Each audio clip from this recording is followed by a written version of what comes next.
So hello guys, this is Divya Agarwal from your MEPL. तो आज जैसा कि आपको पता है, मैंने फर्स्ट डेमो वीडियो में आपको बेसिक्स पढ़ाए थे मर्जर्स के एंड एक्विजिशन के। इस वीडियो में मैं कंटिन्यू करने वाली हूँ और फर्दर फॉर्मूलाज के संग हम लोग बहुत सारा सम्स भी करेंगे इंस्टीट्यूट के मैथ से। और इसके अलावा आपको जो मेरा मैथ है, वो जो आप एडमिशन लोगे आपको मिल ही जाएगा मेरा मैथ, तो आप देखोगे सारे सम्स मेरे मैथ में कवर्ड है। तो आज हम लोग फर्दर जो मैंने लास्ट क्लास पढ़ाया था उसी का कंटिन्यूएशन है। The formulas that we have learned in the last class, आज हम लोग उसको अप्लाई करेंगे, उसका एप्लीकेशन सीखेंगे। So guys, SPM, BBM, as I keep on saying you, has been a neglected subject in the entire industry, both from students' point of view and from institute's point of view. Institute means teachers point of view. तो मैं आपको बोलना चाहूंगी MEPL exclusively इसके लिए बहुत ज्यादा जो है मेहनत किया है, सारे सब्जेक्ट के रिनॉन्ड फैकल्टीज है एंड एसपीएम बीबीएम में मैंने जितना रिसर्च किया है और इतना ज्यादा इन डेप्थ नॉलेज प्रोवाइड किया है बच्चों को, तो मेरा गारंटी आप बस क्लासेस ज्वाइन इन कर लो और मेरा दावा है कि आपका जो है 80+ तो मिनिमम आना ही आना है। तो आज का जो वीडियो है ये कंटिन्यूएशन है हमारे प्रीवियस डेमो वीडियो का। तो गाइस प्लीज आप ये वीडियो को लास्ट तक देखना so that you will get a taste कि कैसा ये पर्टिकुलर चैप्टर है। जनरली मर्जर्स बहुत सारे बच्चे बोलते हैं कि मैम समझ में नहीं आता, स्वैप रेशियो क्या है, एक्सचेंज रेशियो कैसे निकाला जाता है, कैसे हम लोग सॉल्व करें, मर्जर होता क्या है। बट ये वीडियो आप देखोगे, ये दोनों वीडियो, इनफैक्ट जो पहला डेमो वीडियो मिस किया तो वो भी देख लेना। ये दोनों वीडियो करने के बाद you will be very much satisfied कि यार मर्जर जो है जिसको बोला गया difficult, it is actually very very easy. और रहा बात अदर सब्जेक्ट्स का, आप उसका भी एडमिशन फटाफट ले लो। लॉ आपको पता ही है, हमारे मोहित सर पढ़ाते हैं और फिर उसके बाद he is also taking your cost and management audit, सबका एक्सक्लूसिव ब्यूटीफुल ब्यूटीफुल मैथ्स है। So guys what are you waiting for? चलो अभी एंजॉय करो, ये वाला क्लास कंटिन्यूएशन है मर्जर्स का। ओके चलो let us start with the second class of mergers. Hello everyone, let us start with the class. तो लास्ट क्लास मैंने आपको एक सम्स होमवर्क दिया था मर्जर्स एंड एक्विजिशन में। So before discussing the next sum, आज कुछ नया कॉन्सेप्ट नहीं पढ़ाऊंगी, जो कॉन्सेप्ट दिया हुआ है ना उसी के ऊपर सम्स डिस्कस करेंगे। तो याद है सबसे इंपॉर्टेंट चीज था कि मैंने बोला था मर्जर के सम्स में जनरली स्टॉक डील के बारे में क्वेश्चंस आता है एग्जाम में। तो जो लास्ट क्लास में हम लोगों ने किया था सारे क्वेश्चंस उसी से रिलेटेड एग्जाम में क्वेश्चन आते हैं, which is basically talking about your stock deal, share for share. यानी आपने एक कंपनी को एक्वायर किया, तो जो टारगेट कंपनी को एक्वायर कर रहे हो उसके शेयर्स के बदले में आप अपने कंपनी के शेयर्स उसे दे रहे हो। आप कौन हो? आप एक एक्वायरिंग कंपनी हो, है ना। तो उसके बेसिस पे हम लोग एप्ट स्वैप रेशियो निकालते थे। याद है हम लोग एक स्वैप रेशियो निकालते थे। अब ये स्वैप रेशियो कैसे निकलता है? स्वैप रेशियो वर्ड का मतलब मैंने क्या बोला था? Number of equity share which is issued by the acquiring company in return in exchange for the one share of the target company, जिसका फॉर्मूला मैंने बोला था एज इट इज, ये कोई फॉर्मूला नहीं है बट फिर भी मैंने बोला था इस बेसिस पे हम लोग करते हैं MPS of the target accompany by MPS of the acquiring company. ऊपर में हमेशा क्या याद रखना है? Target company. ऊपर में हमेशा क्या है? Target company. ठीक है, ऊपर में हमेशा क्या है बताओ मुझे? Target company. Okay alright. तो स्वैप रेशियो अलग अलग तरीके से निकल सकता है, डिपेंड्स अपॉन आपको एग्जाम में जो बोलेगा वैसे करना। कभी आप एमपीएस के बेसिस पे स्वैप रेशियो निकाल सकते हो, है ना। कभी ईपीएस के बेसिस पे स्वैप रेशियो निकाल सकते हो, कभी आप पी रेशियो के बेसिस पे स्वैप रेशियो निकाल सकते हो, कभी बुक वैल्यू पर शेयर के बेसिस पे हम लोग स्वैप रेशियो निकाल सकते हैं, कभी इंट्रिंसिक वैल्यू पर शेयर के बेसिस पे स्वैप रेशियो निकाल सकते हैं। So anything very easy. ठीक है, तो जनरली हमें फॉर्मूला में क्या रखना है? ऊपर में टारगेट कंपनी को रखना है, नीचे में किसको रखना है बताओ? नीचे में किसको रखो है ना? एक्वायरिंग कंपनी को। तो ये सारी चीज हम लोग लास्ट क्लास ये ऑलरेडी डिस्कस्ड है। ठीक है, फॉर एग्जांपल एमपीएस के बेसिस में अगर स्वैप रेशियो निकालना है, for example I am telling you A limited acquired B limited. ठीक है, बी लिमिटेड का मार्केट प्राइस पर शेयर 150 है, ए लिमिटेड का मार्केट प्राइस पर शेयर 300 है। So what is the swap ratio on the basis of MPS? What is the swap ratio on the basis of MPS? Target company का market price is 150 and acquisition company का market price is 300 rupees. तो swap ratio कितना होगा? Compute करके बताओ। अब तो orally compute कर लेना चाहिए, इतना आप लोगों ने कैलकुलेशन किया है मेरे संग। लास्ट क्लास हम लोगों ने 4-5 सम्स किया था, राइट। तो टारगेट कंपनी का 150 यानी 150 ऊपर आएगा, नीचे मेरा क्या आएगा बताओ? नीचे मेरा एक्विजिशन कंपनी का एमपीएस 300, तो 150 150 divided by 300 which comes to 1:2 which means 0.5, है ना, व्हिच मींस 0.5। दैट मींस कि जो एक्वायरिंग कंपनी है वो अपने कंपनी का 0.5 शेयर इशू करेगा in exchange for every 1 share of the target company, right. ये हम लोगों ने किया था ना लास्ट क्लास, ठीक है। अब फिर उसके बाद हम लोग याद है एक फॉर्मूला निकालते थे, पोस्ट मर्जर ईपीएस कितना होगा, तो उसके लिए क्या फॉर्मूला था, there was no formula for that. Post merger मतलब मर्ज करने के बाद कंबाइंड अर्निंग्स कितने हो जाएंगे, ए लिमिटेड का अर्निंग प्लस बी लिमिटेड का earning, that will be the combined earnings divided by the total number of outstanding shares of the merged firm. और मर्ज्ड फर्म का आउटस्टैंडिंग शेयर कैसे निकलेगा, A का जो आउटस्टैंडिंग शेयर था plus B का equivalent outstanding share. अब B का आउटस्टैंडिंग शेयर कैसे निकालोगे, outstanding share of B multiplied by the swap ratio ना, ऐसे ही तो करते थे ना।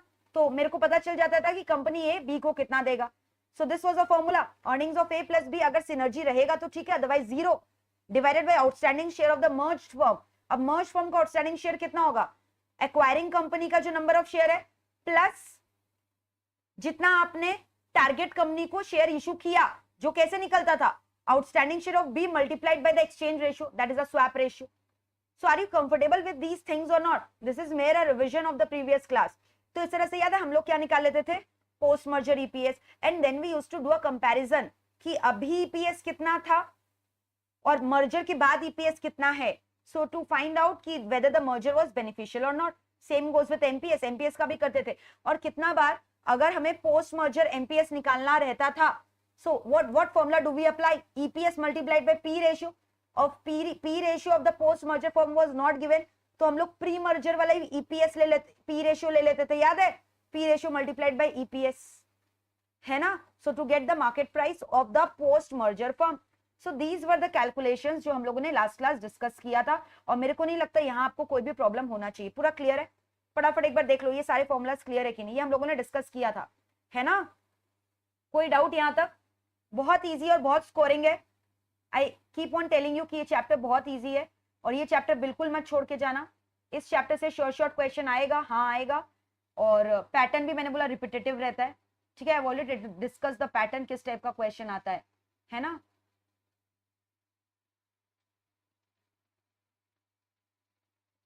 चलो अब एक चीज मुझे बताओ, फॉर एग्जाम्पल सम में दिया हुआ है, ध्यान से सुनना, एक एग्जाम्पल बता रही हूँ जिसके बेसिस पे अभी हम लोग नेक्स्ट सम डिस्कस करेंगे, ठीक है। फॉर एग्जाम्पल सम में पता है क्या दिया हुआ है, जैसे अभी तक क्या होता था, ए लिमिटेड और बी लिमिटेड दो कंपनी है, ए कौन है एक्वायरिंग कंपनी, बी कौन है टारगेट कंपनी, ठीक है। अब सम में बोल रहा है कि जो बी लिमिटेड का मार्केट प्राइस है वो मेरे एग्जाम्पल में भी मैंने 150 बोला था, और ए लिमिटेड का मार्केट प्राइस पर शेयर 300 बोला था। अब मैंने ये बोला है कि जो ए लिमिटेड है ना, वो बी लिमिटेड को एक्स्ट्रा रुपया देना चाह रहा है। वो बोल रहा है ऑल्दो उसका मार्केट प्राइस शेयर का 150 रुपीज है, बट जो मैं शेयर इशू करने वाला हूं ना, उनका जो मैं जो अभी कंपनी का शेयर इशू करूंगा, that will be according to the valuation of may be 250 rupees per share, ठीक है। यानी यहाँ पे बोला जा रहा है कि जो बी लिमिटेड का market price, actual market price 150 है, हम लोग उसको कंसिडर नहीं करेंगे स्वैप रेशियो में, क्योंकि ए लिमिटेड को लग रहा है बी लिमिटेड से कुछ एक्स्ट्रा सिनर्जी आएगा, बी लिमिटेड का कुछ गुडविल एक्स्ट्रा है, तो उसकी वजह से उनका वैल्यूएशन ऑफ शेयर ज्यादा लिया जा रहा है। सो इन दैट केस 150 की जगह मुझे उनका शेयर का प्राइस कितना लेना है, 250। सो यानी ए लिमिटेड इज सेइंग कि A limited is going to issue shares of A limited to B limited for every 250 rupees, यानी वो 250 रुपया देने के लिए रेडी है for every 1 share of B limited. समझ में आया। So in that case swap ratio का फॉर्मूला क्या होगा, टारगेट कंपनी का जो एमपीएस होता था डिवाइडेड बाय किसका एमपीएस, एक्वायरिंग कंपनी का। बट अब की बार ऊपर में टारगेट कंपनी का आप एमपीएस कितना लोगे, 150 लोगे कि 250 लोगे, उतना रुपया लोगे ना जितना आपको ए लिमिटेड देने के लिए रेडी है, 250 लोगे। समझ में आया। So when MPS is also given of the target company and also purchase consideration is also given कि कितना ए लिमिटेड देना चाह रहा है, तो जितना वो देना चाह रहा है that will be the figure ना, क्योंकि उसी से तो मेरा इक्विवेलेंट स्वैप रेशियो निकलेगा, उसी से तो मुझे पता चलेगा कि एक्वायरिंग कंपनी को कितना शेयर्स इशू करना है। The logic is very simple. अगर आपको इतना नहीं समझ में आ रहा, आप याद रखना, इन केस अगर सम में बोल दिया कि even the market price of target company is given, but then in the sum it is given कि जो एक्वायरिंग कंपनी है it is wanting to offer a greater value than the market price of the target company, तो वो जो greater value offer करना चाह रहा है वो आप अज्यूम कर लेना मार्केट प्राइस हो गया टारगेट कंपनी का। तो स्वैप रेशियो में फॉर्मूला क्या हो जाएगा, market price of target company bye market price of acquiring company होता है, तो वहां market price of target company की जगह क्या हो जाएगा, वो प्राइस जो ए लिमिटेड ऑफर करना चाह रहा है, which was now 250 in my example. So generally we did what, 150 by 300, but now we are going to do what 250 by 300. Alright, यानी अब number of shares to be issued बढ़ जाएगा ना, है ना. पहले it was ratio was 0.5:1, but now you compute the ratio. 250 divide by 300 करोगे तो कितना आ रहा है स्वैप रेशियो? 0.833:1 आ रहा है. रेशियो बढ़ गया ना. क्लियर है? कोई डाउट? कोई डाउट? Any doubt? चलो अभी एक सम्स करते हैं इसके बेसिस पे. Let us come to sum number 1. एक बार सम नंबर 1 में आना. सम नंबर 1 में वेरी क्विकली आओ, सम नंबर 1 डिस्कस करेंगे. Acquiring company is considering the acquisition of target company. ठीक है, acquiring company is considering the acquisition of target company. Obvious बात है, target company को ही तो acquire करेंगे ना. ठीक है, target company. Stock for stock deal. Stock for stock आप मतलब समझ गए, यानी ये जब भी वर्ड लिखा रहेगा यानी आपको अपने सम्स में क्या कंप्यूट करना होगा? स्वैप रेशियो, है ना. अब देखो यहाँ क्या बोला, ध्यान से सुनना. इन विच target company would receive 90 rupees for each share of its common stock. है ना, यानी बोल रहा है कि टारगेट कंपनी का एक शेयर का वैल्यूएशन 90 रुपीज होने वाला है, यानी उनका शेयर का वर्थ बोल दिया 90 रुपया है, जबकि एक्चुअल में उनका मार्केट प्राइस कुछ और ही है. देखो एक्चुअल में उनका मार्केट प्राइस 60 रुपीज है, बट अक्वायरिंग कंपनी सेइंग कि मैं आपको एक शेयर के लिए 60 रुपीज नहीं देके 90 रुपीज दूंगा, ज्यादा वैल्यू दूंगा. समझ में आ रहा है? Are we through with this? तो आप यहाँ पे देख रहे हो, ऑल्दो टारगेट कंपनी का मार्केट प्राइस 60 रुपीज है, बट अक्वायरिंग कंपनी ने बोला है कि मैं आपके एक शेयर के लिए आपको 60 से ज्यादा रुपया दूंगा, 90 रुपीज दूंगा. समझ में? क्लियर? तो अब मुझे बताओ, अगर मैं यहाँ स्वैप रेशियो निकालूं नॉर्मली, जैसे हम लोग निकालते हैं नॉर्मली एमपीएस के बेसिस पे, तब क्या होगा ratio? Get me the ratio. Market price per share के बेसिस में स्वैप रेशियो कितना होगा? Very simple. नॉर्मली हम लोग जैसे निकालते हैं, नॉर्मली हम लोग जैसे निकालते हैं मार्केट प्राइस के बेसिस में, मार्केट प्राइस के बेसिस में, नॉर्मली हम लोग कैसे निकालते हैं मार्केट प्राइस के बेसिस में? अरे कुछ नहीं, अभी मैंने कुछ बताया नहीं. I am just asking you. Acquiring company का मार्केट प्राइस दिया हुआ है 50 rupees per share, target company का दिया हुआ है 60 रुपीज पर शेयर, है ना. Now I am asking you कि आप मुझे बताओ, नाउ आई एम आस्किंग कि यू टेल मी कि स्वैप रेशियो कितना होगा बेस्ड ऑन एमपीएस. ये तो लास्ट क्लास किया है ना. बताओ swap ratio based on MPS कितना होगा? फॉर्मूला क्या होता है? MPS of target company by MPS of acquiring company. अरे ये लास्ट क्लास किया था ना. Why are you looking so confuse? ये लास्ट क्लास किया है ना. यस और no? So what will be the ratio? What will be the ratio? 60 divided by 50 ना, यानी 6:5 will be the swap ratio in normal scenario. In the normal scenario, this shall be the swap ratio. In normal scenario, this shall be the swap ratio. Are we through with this? कोई दिक्कत? But अभी यहाँ पे क्या बोला है? अभी यहाँ पे क्या बोला है कि जो अक्वायरिंग कंपनी है ना, वो क्या बोल रहा है? वो एक शेयर ऑफ टारगेट कंपनी के लिए 90 रुपीज देने के लिए रेडी है. तब स्वैप रेशियो क्या होना चाहिए? यानी अभी इट इज कंसिडरिंग कि टारगेट कंपनी का मार्केट प्राइस 60 नहीं 90 रुपीज है, तब उसको कितने शेयर इशू करने चाहिए? तब what should be the adequate swap ratio? If you are telling if target company को एक शेयर के लिए आप 90 रुपीज देना चाह रहे हो, तो स्वैप रेशियो कितना होगा? Very simple, 90 by 50, 9:5. कोई दिक्कत? Then the swap ratio will be 9:5. That's it, that's it, है ना. So in this case swap ratio क्या होना चाहिए? 9:5 एंड नॉट 6:5.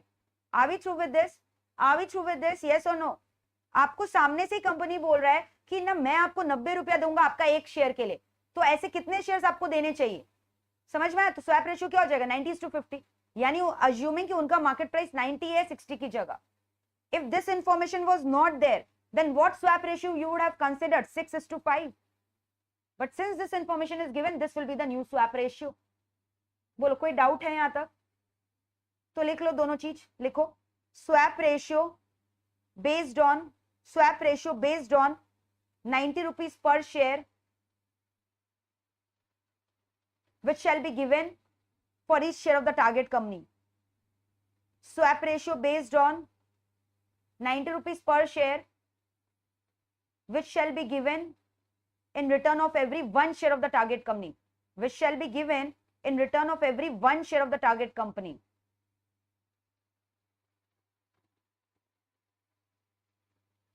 है ना?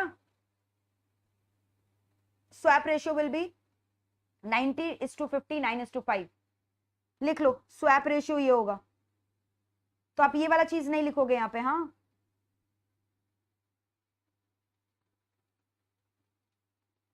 स्वैप रेशियो लिख लो, क्या होगा? 9:5। स्वैप रेशियो क्या होगा? 9:5। Are we through with this? Clear है?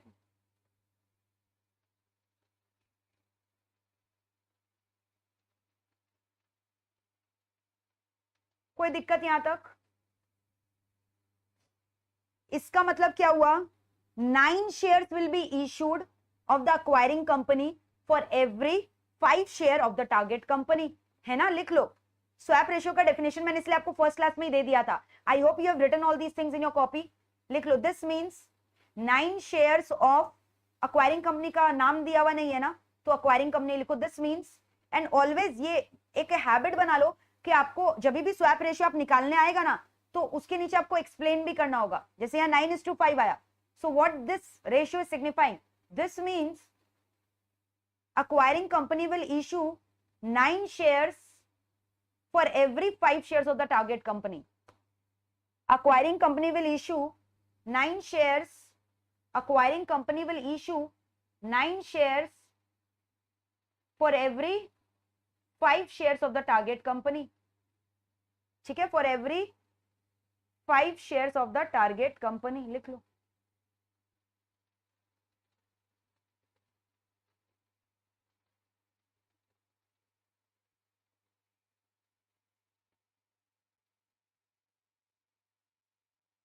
लिख लिया? क्लियर है यहां तक? Done till here? कोई दिक्कत? बहुत इजी है, कुछ नहीं किया, कुछ भी नहीं किया मैंने एक्स्ट्रा, हमने बस स्वैप रेशियो निकाला। ठीक है? अच्छा, अब ना कितनी बार पूछता है, कितनी बार यहाँ पे सब में पूछता है कि परचेज प्राइस प्रीमियम निकालो, कितना प्रीमियम मिल रहा है, कितना एक्स्ट्रा मिल रहा है। ये तो बहुत इजी है। टारगेट कंपनी का एक्चुअल शेयर का दाम कितना है? टारगेट कंपनी का एक्चुअल एमपीएस कितना है? एक्चुअल एमपीएस 60 रुपीज है ना, बट उन्हें कितना मिल रहा है? ऑल्दो 60 है, बट एक्वायरिंग कंपनी तो उन्हें 60 के बेसिस पे वैल्यूएशन नहीं कर रहा है। एक एक शेयर का वैल्यूएशन उनका क्या पकड़ है? 90 रुपया का वैल्यूएशन पकड़ है, 90 रुपीज का, है ना? वैल्यूएशन कितना का पकड़ है? एक्वायरिंग कंपनी ने वैल्यूएशन कितना का पकड़ा? 90 रुपीज का ना, तो एक्स्ट्रा प्रीमियम कितना आया? प्रीमियम कितना मिल रहा है उनको एक एक शेयर पे? कितना एक्स्ट्रा रुपया मिल रहा है? What extra are they earning? What extra they are earning on per share? How much they are earning extra? Yes, 30 rupees per share उन्हें एक्स्ट्रा मिल रहा है। 30 रुपीज पर शेयर उन्हें एक्स्ट्रा मिल रहा है। यस और नो? ठीक है? 30 रुपीज पर शेयर उन्हें एक्स्ट्रा मिल रहा है कि नहीं? बताओ। कोई दिक्कत यहां तक? ठीक है? अब कितना बार ना एग्जाम में बोलता है कि परसेंटेज प्रीमियम निकाल के दो, परसेंटेज प्रीमियम। तो परसेंटेज प्रीमियम इन लोग कैसे निकालते हैं? परसेंटेज प्रीमियम नहीं तो बोल लो कितना टाइम्स है। They are asking you the ratio. ठीक है? They are asking you the ratio of premium. So in that case, you know, the formula will become purchase price offered by the acquiring company divided by actual price of target company। ठीक है? तो इससे मेरे को पता चल जाएगा ना कितना टाइम्स है। ठीक है? तो मेरा परचेज प्राइस ऑफर्ड कितना है? 90, और मेरा एक्चुअल प्राइस कितना है टारगेट कंपनी का? What is the actual valuation? 60 rupees. तो यानी कितना टाइम्स एक्स्ट्रा मुझे मिल रहा है? 90 डिवाइडेड बाई 60 कर लो, कितना है? 1.5 टाइम्स। समझ में आया? यानी मेरा जो परचेज प्राइस है दैट इज 1.5 टाइम्स प्रीमियम। ठीक है? मुझे 1.5 टाइम्स का प्रीमियम मिल रहा है। ऑलराइट? तो ये दोनों, जब भी प्रीमियम से वर्ड कुछ भी आए ना, तो आप ये दोनों निकाल के आ जाना कि एक्चुअल प्रीमियम इतना है और रेशियो के टर्म्स में बात करें तो 1.5 टाइम्स हो जाएगा। ठीक है? यानी मेरे को मेरे एक शेयर के लिए मुझे 1.5 गुना मिल रहा है, एक शेयर के लिए मुझे 1.5 गुना एक्स्ट्रा मिल रहा है, यानी 50% मेरा प्रीमियम हो गया। 50% मेरा प्रीमियम हो गया, है ना? तो देखो, हमने दो चीज निकाल लिया। अभी यहाँ पे बोला था परचेज प्राइस प्रीमियम निकालने, तो मैंने निकाल लिया परचेज प्राइस प्रीमियम। कितना आया?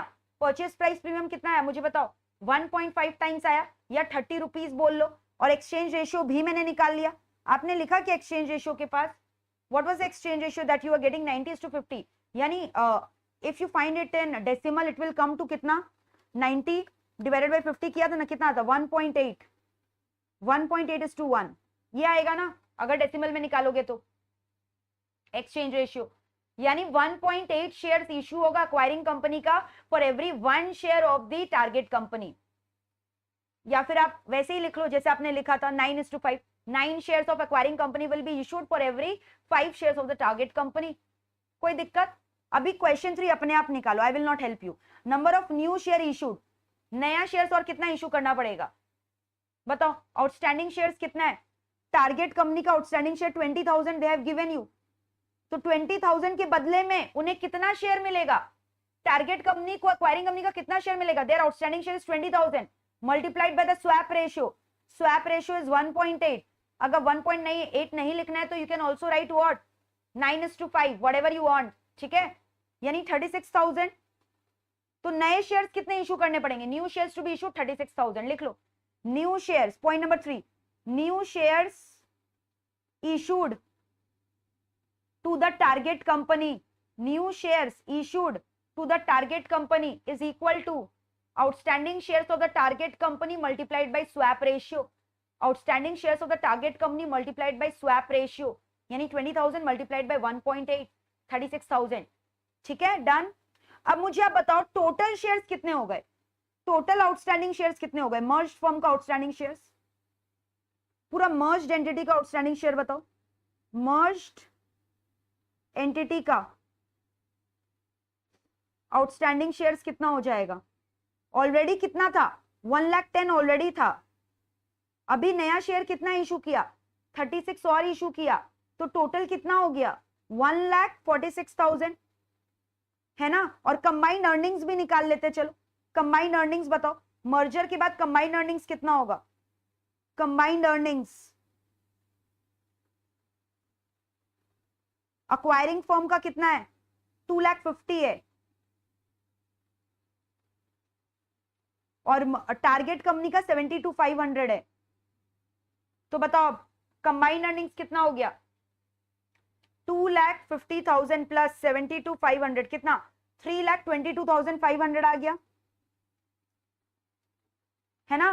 Now can't you find out post merger EPS, you have got the two data, ये आ गया आपका, ये आ गया, अब निकाल लो post merger EPS, 322,500 divided by 1,46,000 total number of outstanding share कितना आया बताओ मुझे, 2.2089 समथिंग आ रहा है, सो राउंडिंग इट ऑफ टू 2.209, यानी पोस्ट मर्जर ईपीएस कितना आया, पोस्ट मर्जर ईपीएस कितना आया 2.209, that is the answer rupees. अच्छा रुपीज लिखना मत भूलना, ठीक है। 2.209 मेरा क्या गया पोस्ट मर्जर ईपीएस, कोई दिक्कत यहां तक निकल गया, very easy, post merger EPS done, step by step, you know. सोचो ये सब क्वेश्चन 10 मार्क्स के आते हैं तो कितना इजी है once you understand the concept.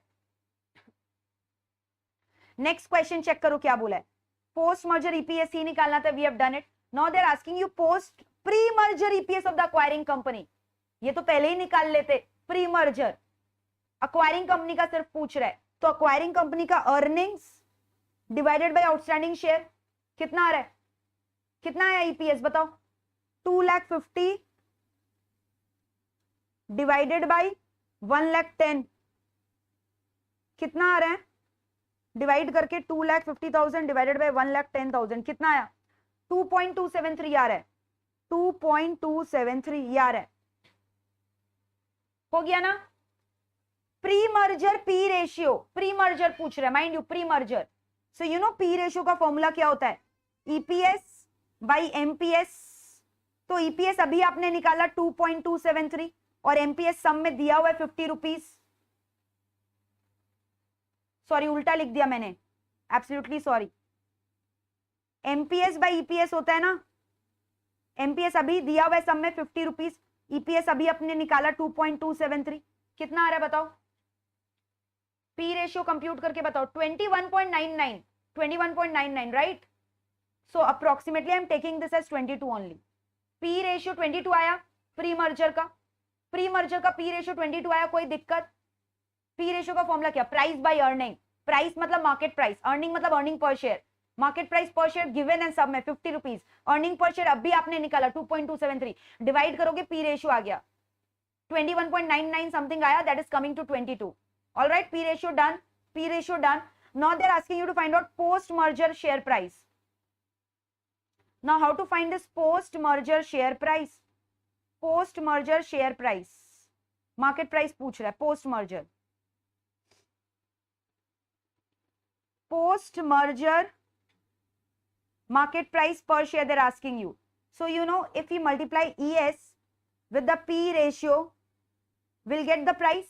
And I said you, जब post merger P ratio सब में नहीं दिया हुआ रहता है, we assume pre merger वाला ही P ratio है ना, तो pre merger वाला P ratio को ही assume करेंगे. post merger EPS निकला हुआ है क्या? post merger EPS निकला हुआ है क्या? कितना आया था? इट वॉज 2.209 और पी रेशियो अभी आपने निकाला, पी रेशियो निकाला ना, पी रेशियो कितना बोला? 22. आंसर बताओ, post merger MPS answer. How much you are getting? Tell me the answer. Multiply करो.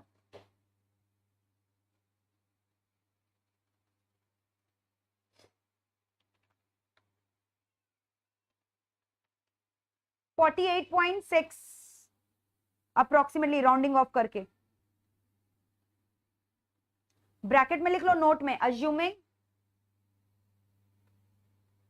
Pre merger P ratio to be the post merger P ratio, है ना, पी रेशियो दोनों में आपने सेम माना है. Assuming pre merger P ratio as the post merger P ratio as well. Assuming pre merger P ratio as the post merger P ratio, दोनों का P ratio same. ठीक है. Now next question, what are they asking you? Post merger equity ownership distribution कितना है? Post merger यानी कि किसका कितना परसेंट इक्विटी में वेटेज है, that is they are asking you. तो बहुत इजी है, आपको पता है टोटल शेयर्स कितना है. अक्वायरिंग कंपनी के पास पहले शेयर्स कितने थे? 1,10,000. अभी टारगेट कंपनी के पास कितना शेयर आया है? टारगेट कंपनी के पास 36,000. टोटल शेयर्स कितना है? टोटल शेयर्स कितना है? 1,46,000 है ना टोटल शेयर्स. तो can't you find out the ownership distribution? Acquiring company का कितना परसेंट डिस्ट्रीब्यूशन है? डिवाइड बाई 1,46,000 इंटू 100, और इसका भी डिवाइड बाई 1,46,000 इंटू 100. तो दोनों का परसेंटेज आ जाएगा ना, कितना परसेंटेज ऑफ ओनरशिप है इक्विटी में? 1,46,000, 1,10,000 डिवाइडेड बाई 146,000 इंटू 100, इसका 75.34% का ओनरशिप है. अब जो रिमेनिंग हुआ वो किसका है? टारगेट कंपनी का है ना.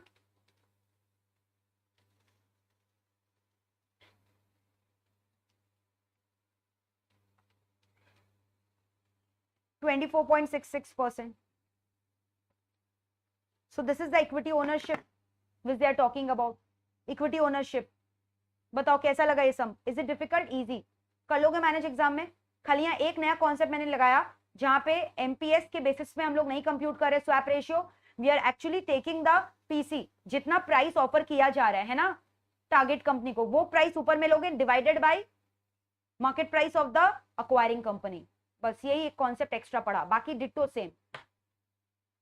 नाउ टेल मी, क्लियर है? Is it clear? कोई दिक्कत?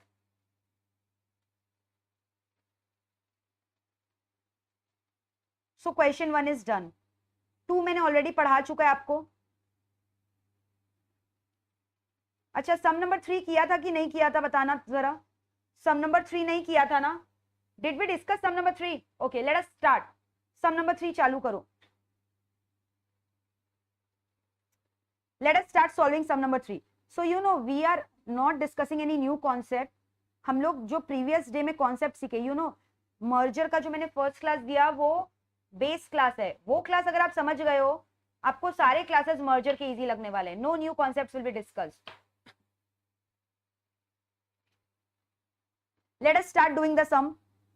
A Limited is considering the acquisition of B limited with stock, मैंने बोला majority of the question exam में भी जितने भी आए हैं stock deal, share for share, relevant financial information is given below, A limited का दे दिया है present earning, number of equity, EPS दे दिया, पी रेशियो दे दिया, they have given you everything.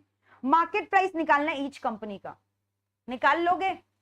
Market price कैसे निकालोगे? How will you compute? They have given you EPS, they have given you P ratio, so multiply it, you will get the market price. Do it for me, do it for me.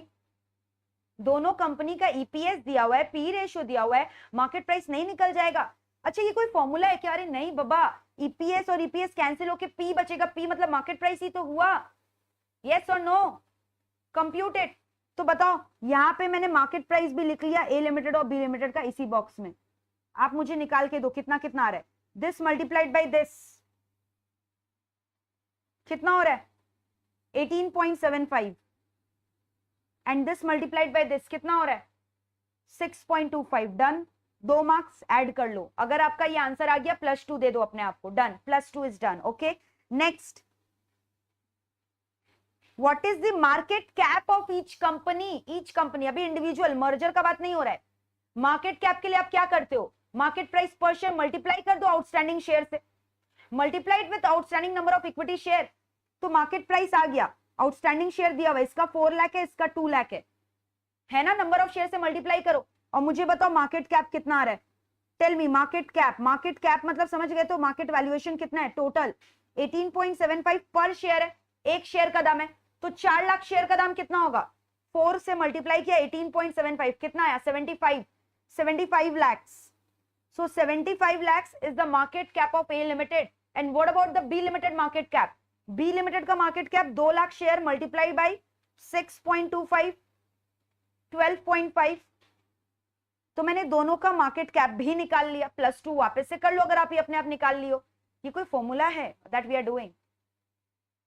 अब exam में इसको सजा के लिखना please. Market cap is equal to market price per share multiplied by number of outstanding equity share and then do the calculation. Directly answer नहीं, but वैसे भी अभी तो आपको लिखना ही है सिर्फ online. Okay, next, A limited का बोल रहा है पी रेशियो अगर चेंज होगा तो क्या मार्केट प्राइस चेंज होगा? ऑब्वियस सा बात है, हाँ चेंज होगा। So find out the new market price. So for number 3, new P ratio कितना लिया आपने? New P ratio only for A limited, हाँ ये सिर्फ ए लिमिटेड का बात हो रहा है। 7.5 है new P ratio. Alright, EPS already निकाला हुआ है, ईपीएस इज 1.875।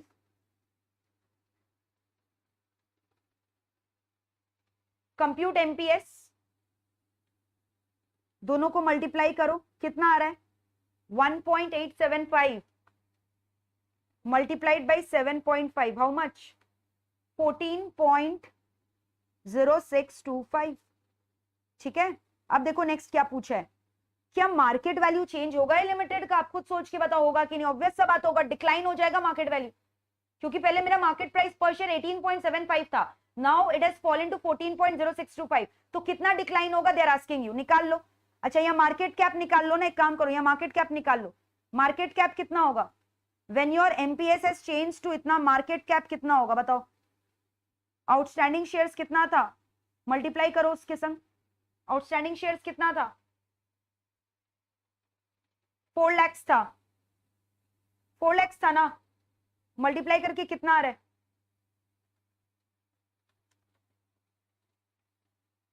56.25।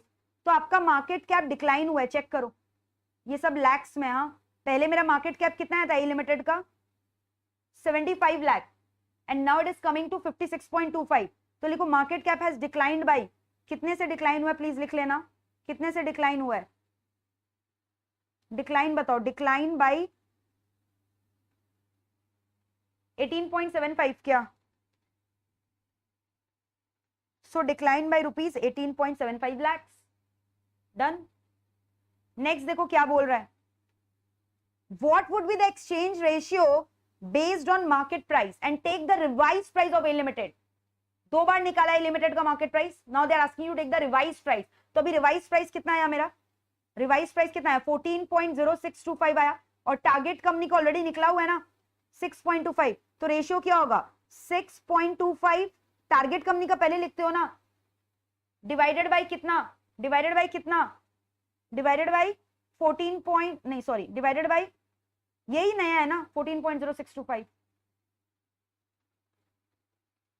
कितना आया बताओ, how much you are getting,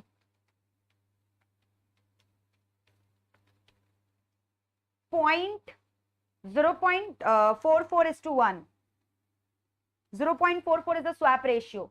अब इसका मीनिंग लिखो, दिस मीन्स अक्वायरिंग कंपनी का नाम है ना, this means A limited will issue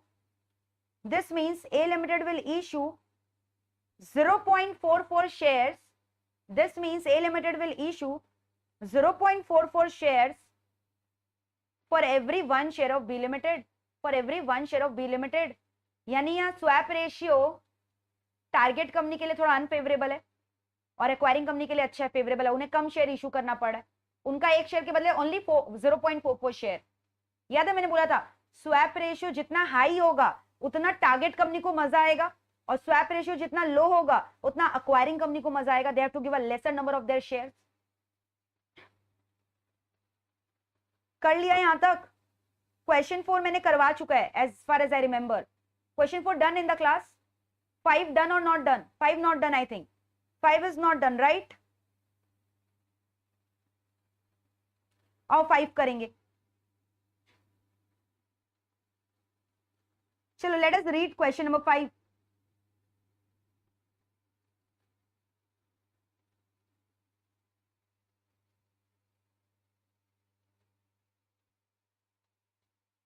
Read it.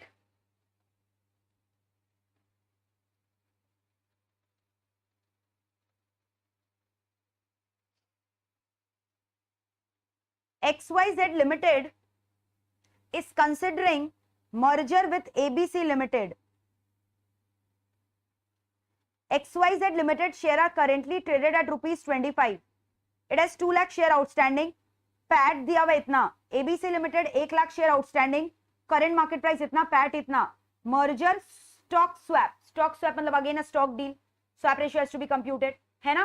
ABC Limited has agreed to a plan under which XYZ Limited will offer the current market value of ABC's limited share. Now tell me which one is the acquiring company and which one is the target company?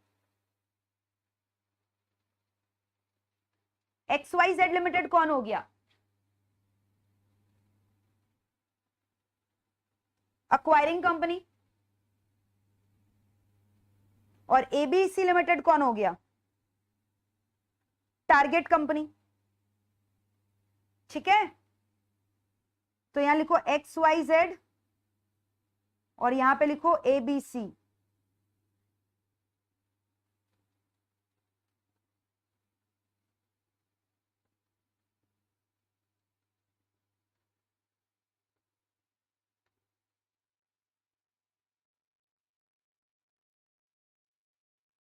अब दोनों का PAT लिखो, PAT दिया हुआ है ना, दे have given you PAT. XYZ limited का PAT कितना है चेक करके बताना।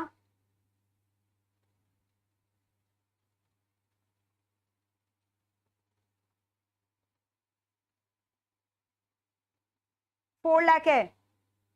और ABC का पैट कितना है लिख लो, 1 लाख है। आउटस्टैंडिंग शेयर्स कितना है दोनों का?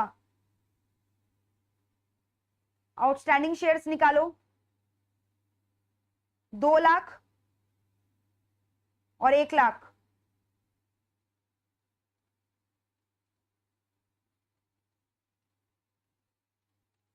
ठीक है, और भी कुछ दिया हुआ है शायद, मार्केट प्राइस भी दिया हुआ है दोनों का। दोनों का देखो मार्केट प्राइस भी दिया हुआ है पर share. MPS is given in the sum, check it out. 25 rupees and 12.50. Yes or no?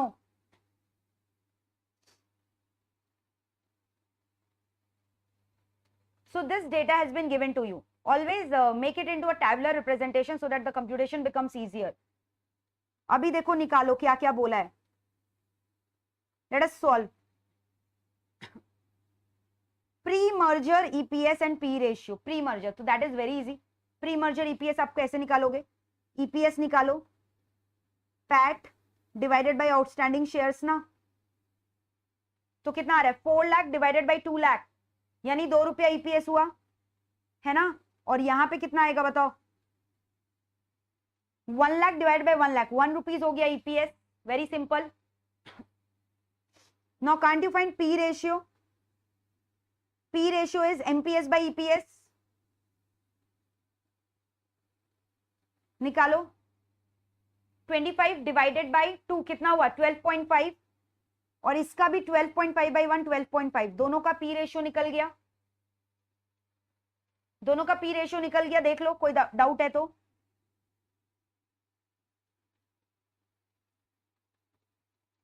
Done till here, दोनों का पी रेशियो वेरी इजी। अभी देखो क्या बोला है, ABC limited P ratio is 8 if अगर पी रेशियो को उन्होंने चेंज किया तब करंट मार्केट प्राइस क्या होगा। एबीसी रेशियो का बात कर रहे हैं, एबीसी लिमिटेड का, एबीसी लिमिटेड का अगर P ratio they are telling you 8 होगा तो मार्केट प्राइस कितना हो जाएगा बताओ। You know EPS multiplied by P ratio, EPS कितना है इसका, EPS is how much 1 rupees, so 1 multiplied by P ratio 8 rupees हो जाएगा इसका MPS, if they are talking about the new changed P ratio.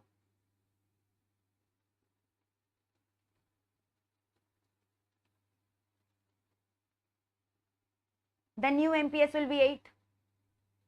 8 क्यों आया, कैसे आया 8? EPS multiplied by P ratio ना, EPS is 1 rupee, P ratio is 8, 1 multiplied by 8 rupees is the new MPS for ABC Limited. What is the exchange ratio?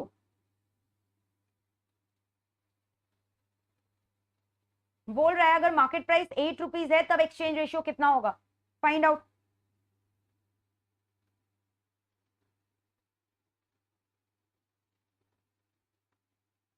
exchange ratio on basis of new market price, how much market price of target company by market price of acquiring company, यानी 8 divided by acquiring company का कितना था MPS 25, how much 8 by 25 कितना आ रहा है बताओ 0.32। This means swap ratio जब भी निकालते हो क्या लिखोगे, अच्छा are you not getting confuse, swap और एक्सचेंज एक ही है, कंफ्यूजन तो नहीं है ना, एक्सचेंज कुछ और है स्वैप कुछ और है, everything is same.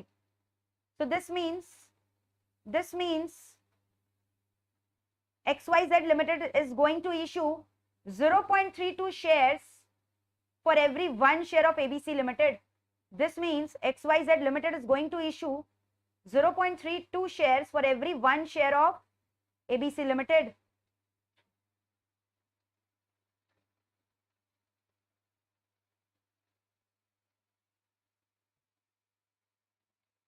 Now they're asking you to find out post merger EPS, निकालो अपने आप, एक्सचेंज रेशियो आ गया, so you can do it। Post merger EPS कितना होगा, दोनों का combined earnings 4 lakh plus 1 lakh divided by total outstanding share of the merged firm, already इसका 2 लाख है। अच्छा प्लीज हड़बड़ी में एग्जाम में ये गलती मत कर देना, सीधा 2 लाख प्लस 1 लाख से डिवाइड कर दिया, 0। 2 लाख प्लस 1 लाख कर दोगे क्या, अरे 1 लाख में और क्या मल्टीप्लाई करना मत भूलना, स्वैप रेशियो नहीं मल्टीप्लाई करोगे 0 लड्डू मिलेगा। Don't ever forget to multiply swap ratio with the outstanding share of the target company to get the total correct number of outstanding share. ऐसे मत करना कि अरे मैम ने तो पैट में बोला था ऐड करने, नीचे को भी ऐड करके डिवाइड कर देते हैं। एक्सचेंज रेशियो फिर क्यों निकाला है, समझ में आया? So actually we are finding out कि मर्ज्ड एंटिटी का आउटस्टैंडिंग शेयर कितना है, यानी टोटल XYZ लिमिटेड का आउटस्टैंडिंग शेयर कितना है। 2 लाख ऑलरेडी था, प्लस अभी उसने कितना इशू किया 0.32 शेयर फॉर ईच शेयर, तो 1 लाख के लिए कितना 32,000 तो टोटल आउटस्टैंडिंग शेयर कितना हो गया 1,32,000 आई गेस, 1,32,000 हुआ ना। कितना आ रहा है post merger EPS, solve it, 5 lakh divided by 1,32,000 कितना आ रहा है,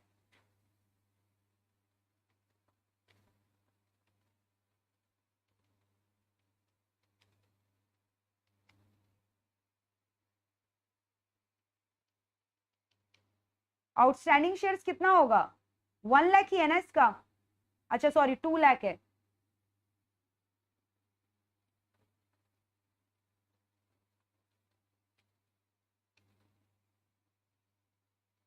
टू लैक्स था ना, plus for every 1 lakh you are going to give 32,000 share, तो 2 लाख प्लस 32, 2 लाख 32 कितना आया?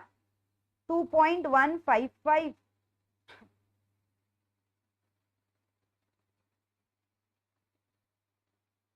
So are we through with this? Next देखो क्या बोला है, what must be the exchange ratio for XYZ Limited such that pre and post merger EPS has to be the same? तब exchange ratio क्या होना चाहिए? They're asking you. EPS कितना आया? पोस्ट मर्जर EPS, यहां तक आपने किया, अभी मेरे साथ साथ करो। पोस्ट मर्जर EPS कितना आया था? Tell me, what was the post merger EPS? Post merger EPS कितना आया था? अभी निकाला ना पोस्ट मर्जर EPS, 2 पॉइंट कितना 155, यानी 2.15 अब नहीं चाहिए। बोल रहा है प्री और पोस्ट सेम होना चाहिए। प्री कितना है बताओ? प्री कितना था? 2 रुपया, यानी बोल रहा है अभी भी मुझे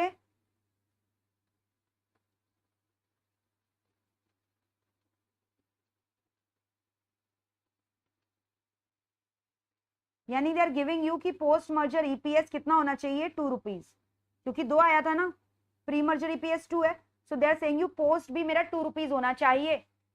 ठीक है, अब कंबाइन अर्निंग तो चेंज हो नहीं सकता, कंबाइन अर्निंग्स तो उतना ही रहेगा ना। आप चेंज क्या कर सकते हो? आउटस्टैंडिंग शेयर, कम शेयर इशू करो या ज्यादा शेयर इशू करो ताकि ये EPS ऑब्टेन हो जाए। कंबाइन अर्निंग तो उतना ही रहेगा, कितना बताओ? 4 लाख और 1 लाख था ना, 4 + 1, कंबाइन अर्निंग तो 5 लाख होने वाला है। तो अब मुझे बताओ टोटल आउटस्टैंडिंग शेयर्स कितना होना चाहिए? What is the formula for this combined EPS?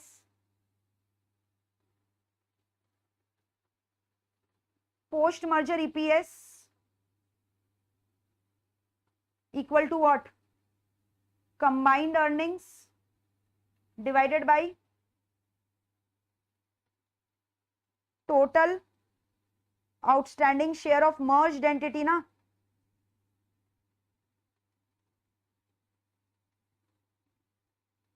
तो अब की बार बोल रहा है पोस्ट मर्जर EPS भी 2 ही रहना है और कंबाइंड अर्निंग 5 लाख ही रहेगा, वो तो चेंज नहीं कर सकते। तो अभी बताओ आउटस्टैंडिंग शेयर्स कितना आएगा? Can you tell me outstanding shares कितना आएगा?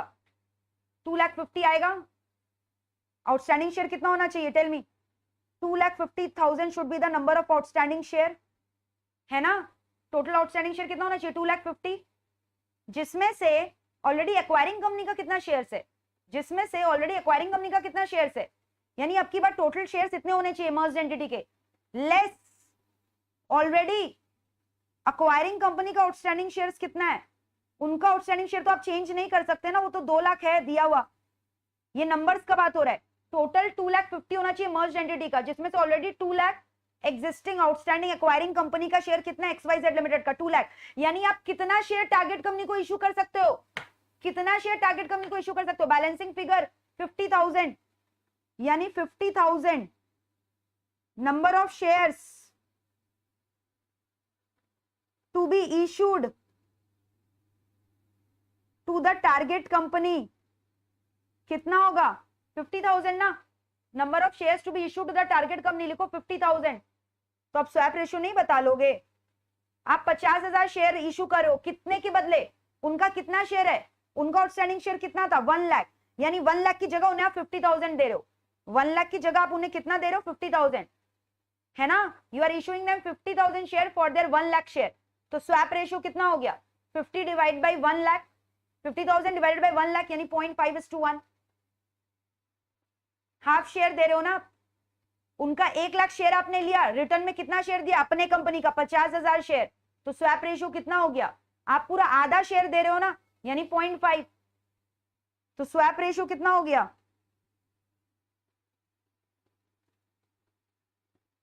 50,000 डिवाइडेड बाई 1 लाख।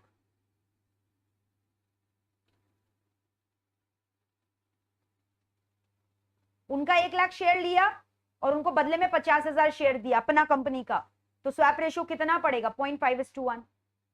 तो पहले स्वैप रेशियो कितना आया था, पहले स्वैप रेशियो कितना था, मैंने डेटा इरेज किया है, पहले स्वैप रेशियो कितना था जो एमपीएस के बेसिस पे निकाला था, then the swap ratio was 0.32 right, 0.32 था ना स्वैप रेशियो, 0.32 था ना।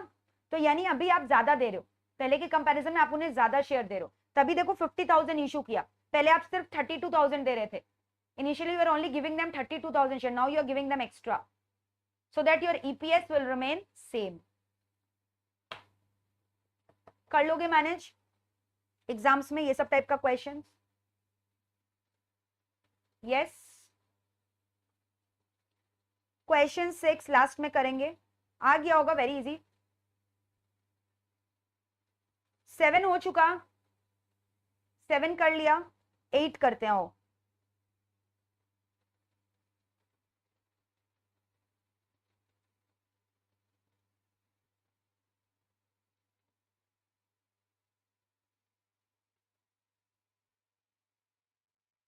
8 को याद, 8 को पढ़ो, 8 को पढ़ोगे ना तो आपको मेरा चैप्टर नंबर 7 याद आएगा। ऑलरेडी मैंने ये वैल्यूएशन में पढ़ा चुका है, जब मैंने डिविडेंड का वैल्यूएशन मॉडल पढ़ाया था ना, dividend growth model, with growth without growth, याद है हम लोगों ने वैल्यूएशन ऑफ शेयर निकाला था with growth and without growth.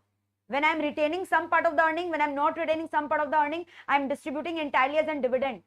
याद है हम लोगों ने present value of growth opportunity निकाला था, इफ इट इज नेगेटिव तब हमें रिटेन नहीं करना चाहिए, हमें सारे रुपए को डिविडेंड के फॉर्म में डिस्ट्रीब्यूट कर देना चाहिए। जिन्होंने चैप्टर 7 मेरे से पढ़ा है डिविडेंड ग्रोथ मॉडल, उनको आराम से समझ में आ रहा होगा what I am talking about, but फिर भी I will repeat it again. देखो ABC Limited run and managed by an efficient team that insists on reinvesting 60% of its earning in the project। यानी ये मेरा क्या हो गया, ये मेरा क्या हो गया बताओ, retention ratio,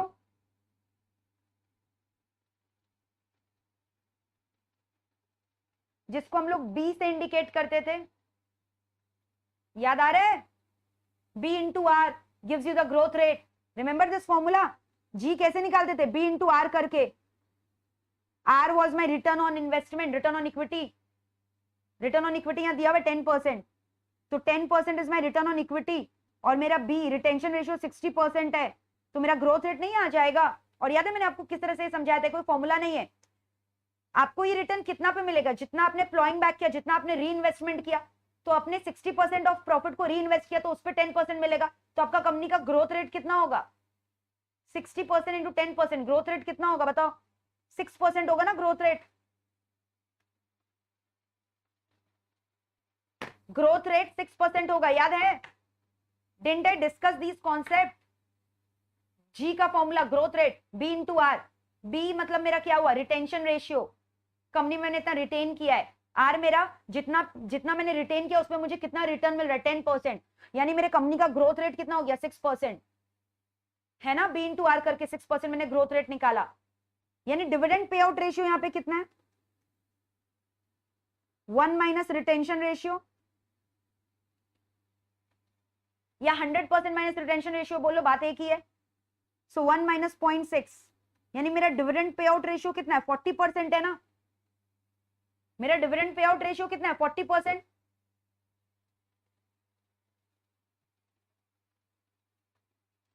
earning per share some में दिया हुआ 10 रुपीज है, they have given you 10 rupees is my earning per share. Now out of this 10 how much am I reinvesting and how much am I giving dividend. 10 रुपए में आप मुझे dividend का हिस्सा बताओ और मुझे बताओ कितना मैं प्लॉइंग बैक कर रही हूँ, कितना मैं इन्वेस्ट कर रही हूँ, रिटेन कर रही हूँ, री इन्वेस्ट कर रही हूँ, I am not distributing it as dividend. 10 रुपए का 60% मैं रिटेन कर रही हूँ और 4 रुपए में डिविडेंड के फॉर्म में दे रही हूँ, तो डिविडेंड पर शेयर कितना हुआ, डिविडेंड पर शेयर और रिटेंशन पर शेयर कितना हुआ, दोनों बताओ। डिविडेंड पर शेयर कितना हो गया 4 रुपया और रिटेंशन कितना हुआ 6 रुपया,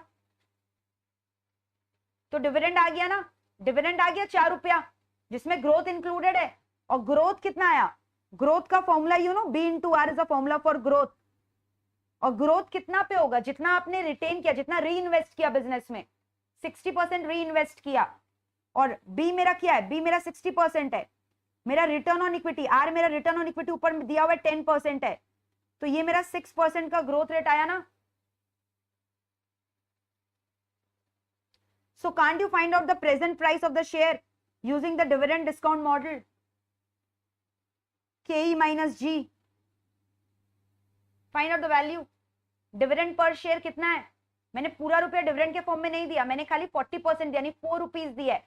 10 रुपया कमाया पर शेयर, 4 रुपया डिविडेंड के फॉर्म में डिस्ट्रीब्यूट किया इंक्लूडिंग ग्रोथ. मेरा रिटर्न ऑन इक्विटी कितना है? 10% है, जिसमें ग्रोथ कितना है? 6% है. तो मुझे बताओ कितना आ रहा है मेरा. सॉरी, मेरा रिटर्न ऑन इक्विटी कितना है देखना, 15% है. के 15% है ना. कॉस्ट ऑफ इक्विटी देखते हो ना, you actually discount it with the capitalization rate ना. के मेरा 15% है. आरओई तो मेरा रिटर्न ऑन इन्वेस्टमेंट है. के मेरा 15% है. के का मतलब याद है ना, the minimum expectation of the share holder for investing in equity, that is the minimum cost of capital. कितना आ रहा है बताओ.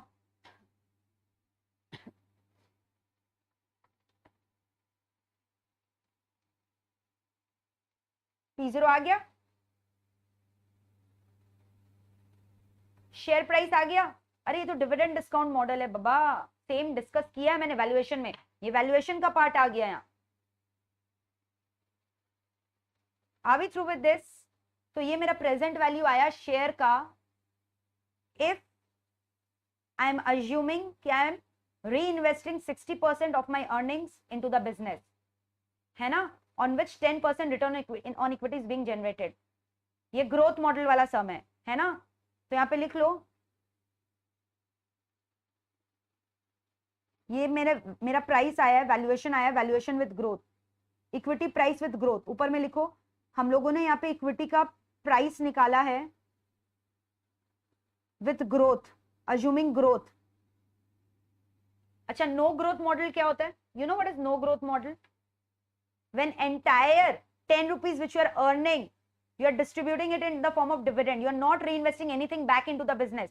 So if you are not reinvesting anything, growth कैसे होगा? अगर आप कुछ बिजनेस ही नहीं जनरेट करो तो ग्रोथ कैसे होगा? ग्रोथ के लिए पैसा चाहिए. अगर आपने पैसा ही इन्वेस्ट नहीं किया तो ग्रोथ कैसे हुआ? ग्रोथ नहीं हुआ, है ना. इन दैट केस प्राइस कितना होगा? D1 by KE. D1 is how much? पूरा का पूरा D1 4 मत ले लेना. अभी D1 10 लोगे ना, पूरा 10 रुपया अपने डिविडेंड के फॉर्म में दे दिया. You are not retaining anything. So 10 rupees is my dividend. Cost of equity 15%. कितना आ रहा है 10 by 15? How much? निकाल के दो. लिखो no growth model.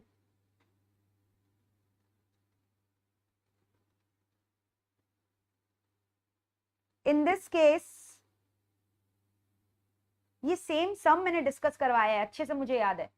I think figures were also same as far as I remember. In this case entire EPS of ₹10 is being distributed as dividend.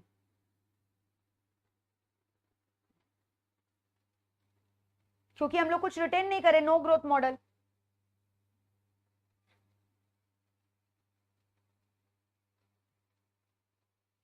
अच्छा, growth ऊपर में 6% लिखा हो, ग्रोथ कितना आया था? 6 आया था क्या? हाँ, तो यहाँ पे 6% करके करोगे. ग्रोथ हुआ 6 ना, आपने बोला भी नहीं. कैलकुलेशन कितना आया है? यही तो आया 36.36.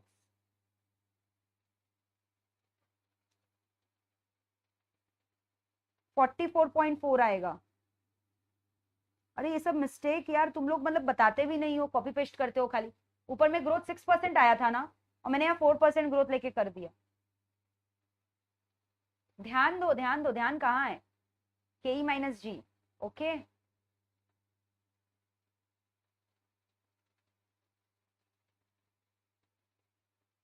चलो अभी बताओ नो ग्रोथ मॉडल का बताओ मुझे वैल्यूएशन. यानी अब की बार P0 क्या होगा? 10 रुपीज डिवाइडेड बाई 15%. कितना आया? अभी देख लो, डेटा सारे करेक्ट है ना. KE 15 ही है ना, चेक कर लो बाबा. हाँ, 66.67 रुपीज आ रहा है. अब आप मुझे एक चीज बताओ, ये स्टुपिडिटी नहीं है? अभी ये जो प्रेजेंट फर्म है ना, वो ये वाला मॉडल फॉलो कर रहा है जहां पे वो अर्निंग्स को रिटेन कर रहा है, री इन्वेस्ट कर रहा है, तो उससे तो उसका वैल्यूएशन कम हो जा रहा है।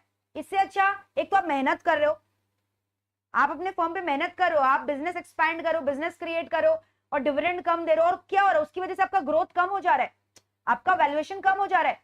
तो इससे बेहतर तो आपको नो डिविडेंड पॉलिसी, आपको नो ग्रोथ मॉडल में जाना चाहिए, है ना? क्योंकि वहां पे आपका वैल्यूएशन ज्यादा आ रहा है, यानी आपका ग्रोथ अपॉर्चुनिटी का वैल्यू नेगेटिव है। कितना? विद ग्रोथ का वैल्यूएशन इतना है, विदाउट ग्रोथ का वैल्यूएशन इतना है। अगर आप ग्रोथ करो तो उसका वैल्यूएशन ज्यादा होना चाहिए, बट यहां तो कम है, तो आपका ग्रोथ का वैल्यू नेगेटिव है कि नहीं? कितना नेगेटिव है? लिखो PVGO, present value of growth opportunity कितना है? Write it down. Present value of growth opportunity कितना है भाई, बताओ? पीवीजीओ कितना है? Present value of growth opportunity, ये फॉर्मूला भी मैंने आपको लिखवाया था, लिखो present value of growth opportunity, पूरा लिखो, present value of growth opportunity equal to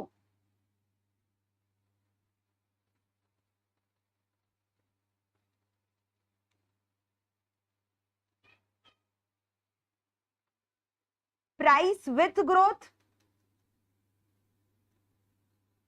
minus price without growth.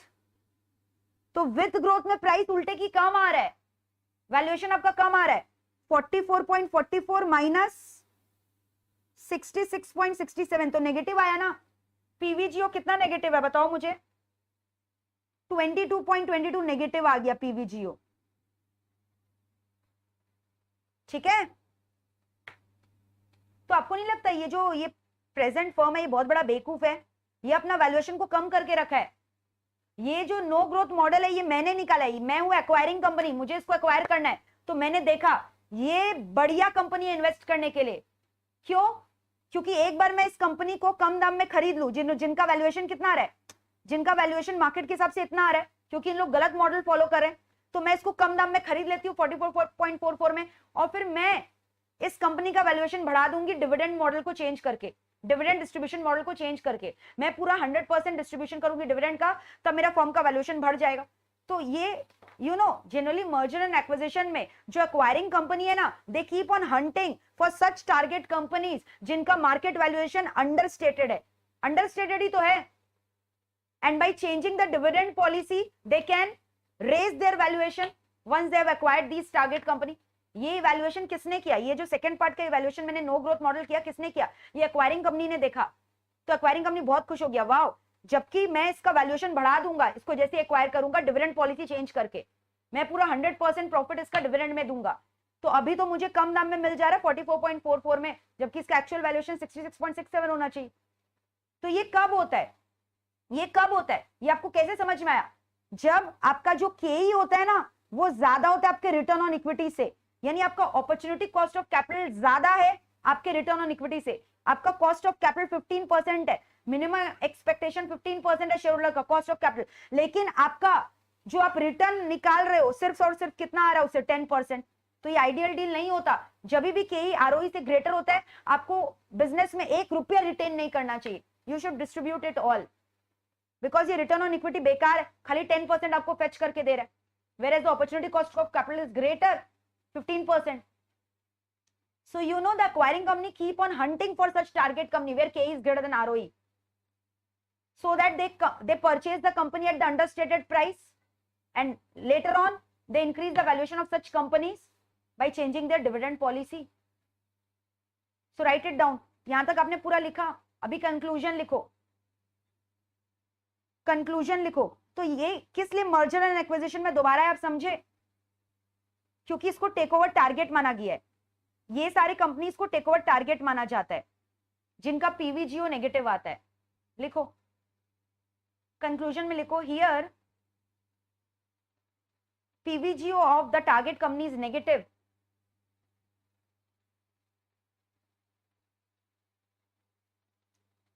which means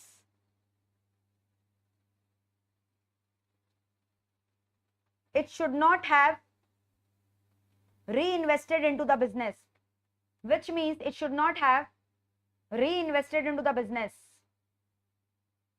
as bracket में लिखो K is greater than ROE, as K is greater than ROE, return on equity. ROE नहीं बोल रही हूँ आशिकी 2 का, के इज ग्रेटर देन आरओई। कोई बच्चे आरओई नहीं लिख ले, बोले आरओई। एस के इज ग्रेटर देन आरओई, ठीक है, एस के इज ग्रेटर देन आरओई। फिर नेक्स्ट पैरा में लिखो acquiring companies keep on hunting for such target companies. Acquiring company keeps on hunting for such target companies.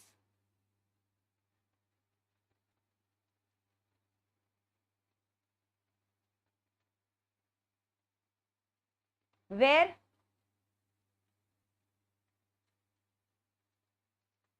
PVGO is negative, where PVGO is negative. PVGO समझ गए ना, present value of growth opportunity is negative, मतलब growth का कोई prospect नहीं है. So that they get to acquire the company, so that they get to acquire the company at lower price, at lower price. They get to acquire the target company at lower price. Full stop. Once they acquire such companies, they increase their valuation by changing their dividend policies.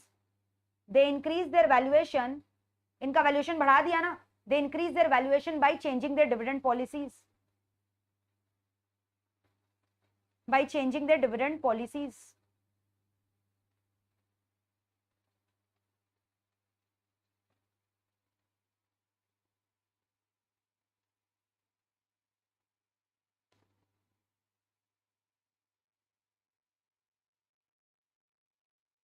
देख लो एक बार अच्छे से.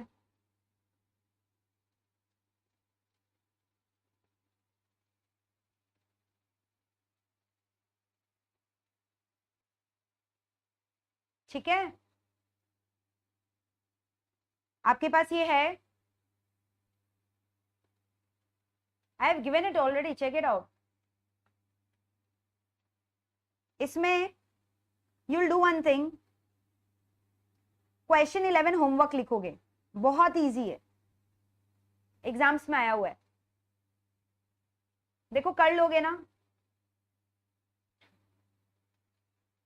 ठीक है, don't worry, कुछ लिखना नहीं है, ये होमवर्क में करना है, बहुत इजी है, कर लेना अपने आप.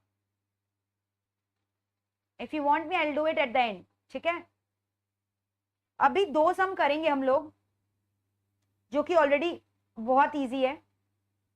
मैंने ऑलरेडी आपके लिए सोल्यूशन लिख रखा है, so that we don't waste time, because repetitive concepts are being there discussed. अभी यहाँ पे आओ, क्वेश्चन 10 क्या है. सम्स देखने में लगेगा very lengthy, but will be done in a 2 line answer. Solution 2 line का है, सम्स लेंथी है.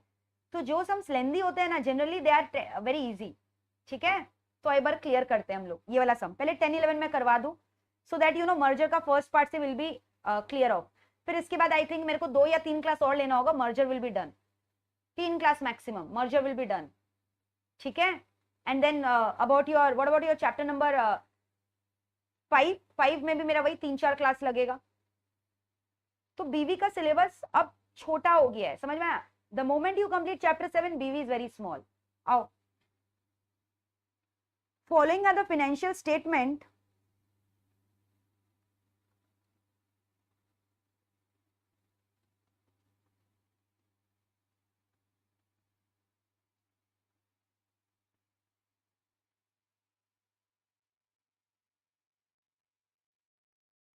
क्वेश्चन 9, सॉरी, पहले क्वेश्चन 9 पढ़ेंगे. XYZ limited, a retail florist. Florist समझते हो? Who is a florist?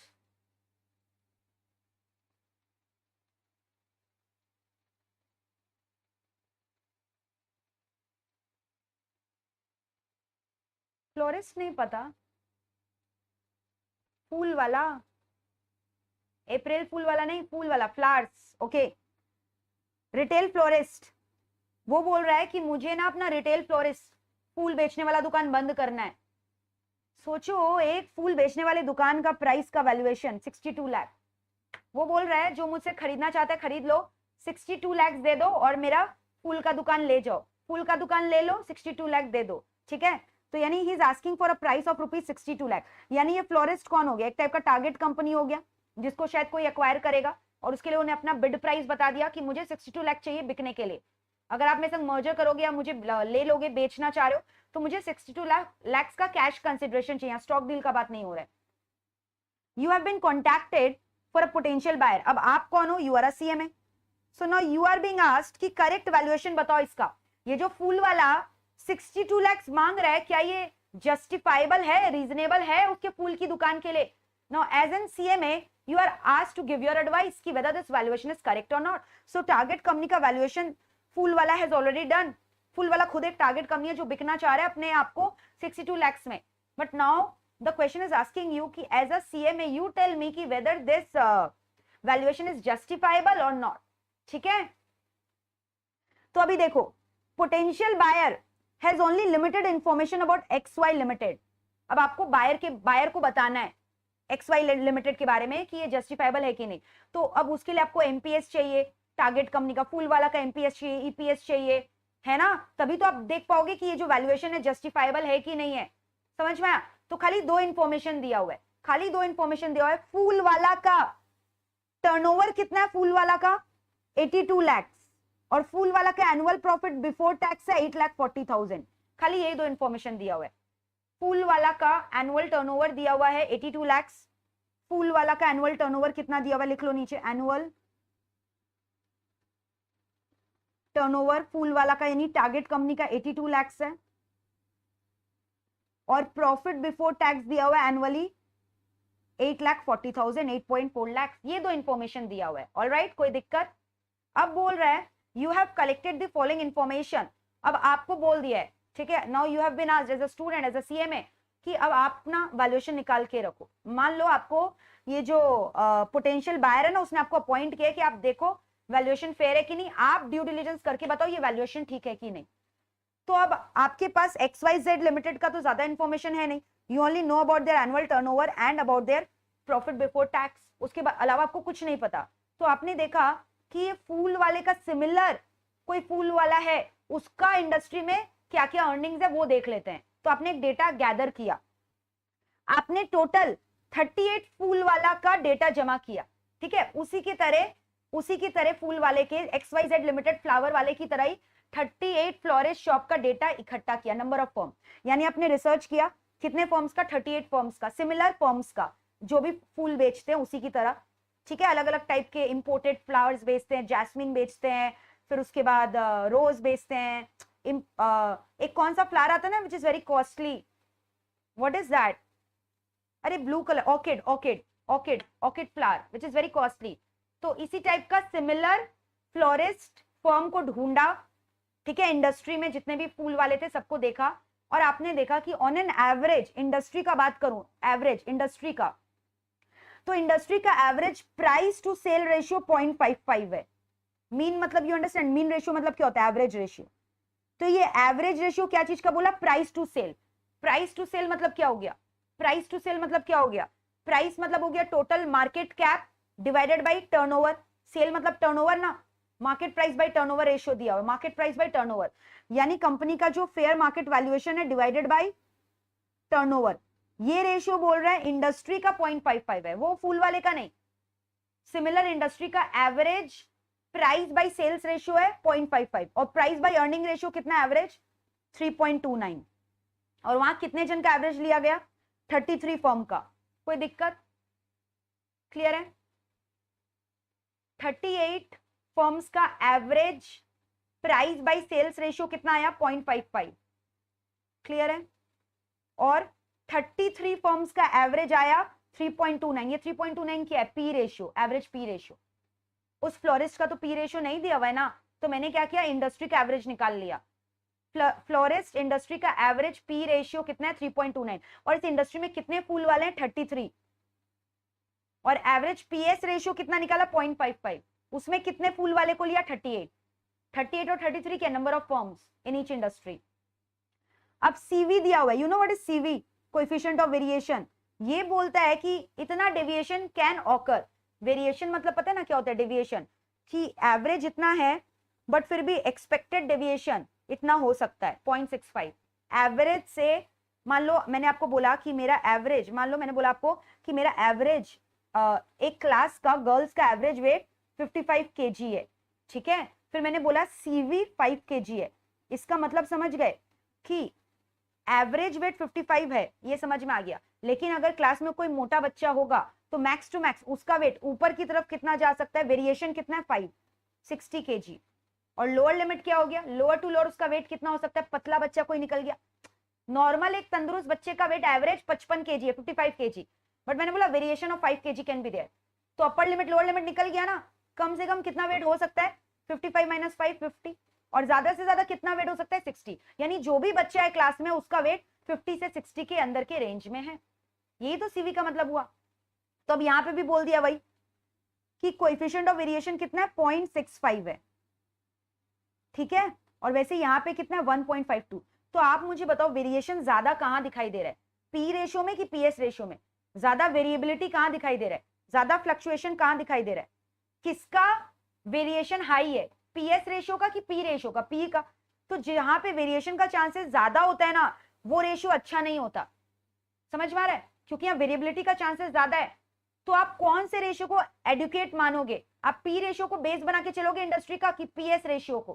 PS ratio, क्योंकि यहाँ वेरिएबिलिटी ज्यादा है। तो मैं ये इंफॉर्मेशन को नहीं कंसिडर करूंगी क्योंकि यहाँ वेरिएशन ज्यादा है, बिकॉज यहाँ वेरिएबिलिटी के चांसेस ज्यादा है, बहुत ज्यादा वेरिएशन है। देखो कितना ज्यादा है, यहाँ पे खाली बोल रहा है 0.65 का वेरिएशन हो सकता है, बट यहाँ सीधा 1.52 का variation. So because P ratio का वेरिएशन ज्यादा है इंडस्ट्री में, so we are not going to take P ratio of the industry. We are going to consider the PS ratio of the industry as a benchmark for finding out the PS ratio of, क्या था florist का नाम, फूल वाले का नाम क्या था, हमारे फूल वाले का नाम XY लिमिटेड। समझ गए डिफरेंस? तो अब आपको नहीं लगता ये जबरदस्ती का मतलब दिया है नौटंकी क्रिएट करने के लिए? Why have they given you so enormous data unnecessarily to make the sums difficult to look, but it is very easy. तो लिखो नोट 1, कॉपी में लिखो, सोल्यूशन है ऑलरेडी बट आप कॉपी में लिख के करो। लिखो note 1, since variation of P ratio of the industry is higher, is very higher, since coefficient of variation of, since सिर्फ वेरिएशन या सीवी कुछ भी लिख लो, since CV of P ratio of industry is very high, since CV of P ratio of industry is very high, so we are not going to consider P ratio as reference. So we are not going to consider P ratio as reference. Full stop.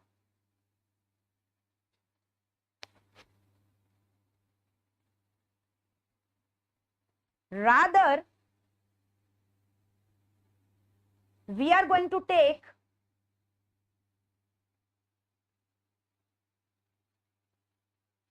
PS ratio as reference, और PS ratio का formula लिख लो price by sales. Sales मतलब turnover.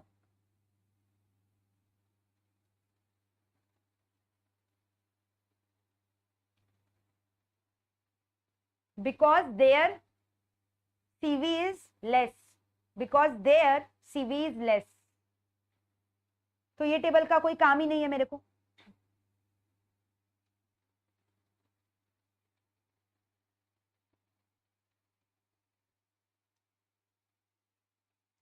Now tell मी, अब लिखो working note 2, computation of PS ratio of XY limited, computation of PS ratio of XY limited as per the quotation of the XY limited, as per the quotation of the XY limited, उनका quotation के हिसाब से, as per the quotation of the XY limited कितना आ रहा है उसका PS ratio निकालो। वो अपना प्राइस कितना मांग रहा है 62 लाख, और उसका टर्नओवर कितना है 82 lakhs, तो उसका पीएस रेशियो कितना आया, निकालो 62 divided by 84. He is asking for a price of 62 lakhs, right? तो price divided by his turnover is how much, 84 lakhs. How much?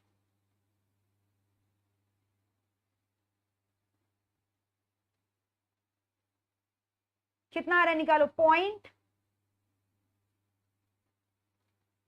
0.738, that is coming to 0.74 approximately. 0.738, 0.74 approximately. 62 lakh by 82 lakh किया क्या आपने, देखो.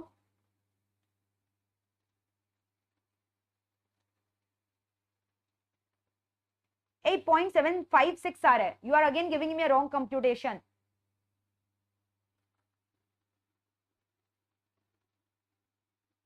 $62 lakhs है ना.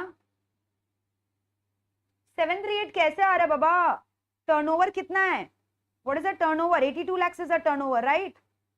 टर्नओवर इज 82 lakhs, है ना.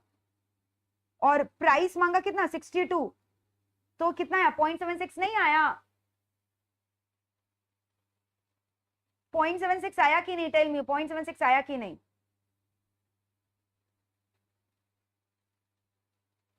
Clear है, 0.76 आया. 0.76 इसका क्या आ गया, 0.76 इसका क्या आया, P by E ratio, P by S ratio, sorry P ratio तो ले नहीं रहे, PS रेशियो आया ना. तो इसका PS रेशियो कितना है, आपने बोला 0.76. नाउ चेक टॉप 10 प्लेयर्स में इसका नंबर है क्या, टॉप 10 प्लेयर्स का फॉर्म 1 2 3 4 5 6 7 8 9 10, इनका PS रेशियो दिया हुआ है. जो 8th पोजीशन में उनका PS रेशियो इतना है, जो 9th पोजीशन में उनका PS रेशियो इतना है, और आपका कितना आया 0.76. यानी ये 0.76 ये दोनों के बीच में लाई करेगा, 8th और 9th पोजीशन के बीच में. यानी ये फ्लावर वाले का पोजीशन कितना होने वाला है, 8th और 9th रैंक के बीच में आने वाला है. टॉप 10 प्लेयर्स के 8th और 9th रैंक के बीच में, क्योंकि इसका PS रेशियो 0.76 है. अच्छा P को तो काट दो, P से कोई मतलब ही नहीं है, P से तो कोई मतलब ही नहीं है ना. इसका PS रेशियो आपने निकाला 0.76, which is lying middleware somewhere between 8th and 9th position. Yes or no? 8th और 9th position के बीच में है कि नहीं?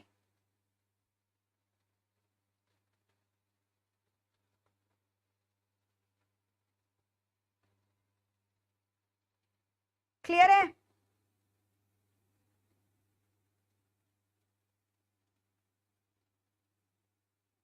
अब आप चेक करो 8th और 9th पोजीशन में के बीच में है ना, तो 8th वाले बंदे का PS रेशियो कितना और 9th वाले बंदे का PS रेशियो कितना है, उसका एवरेज ले लो, तो बीच वाले का पोजीशन का आपका इंडस्ट्री का PS रेशियो आपको पता चल जाएगा, है ना.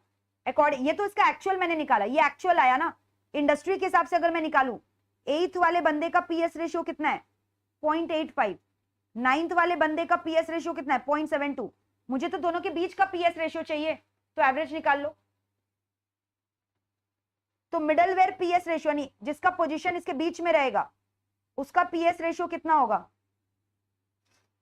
0.85 प्लस 0.72 डिवाइडेड बाई 2, कितना आ रहा है, how much, 0.85 plus 0.72 divided by 2 कितना आया, 0.785 होगा PS रेशियो, है ना.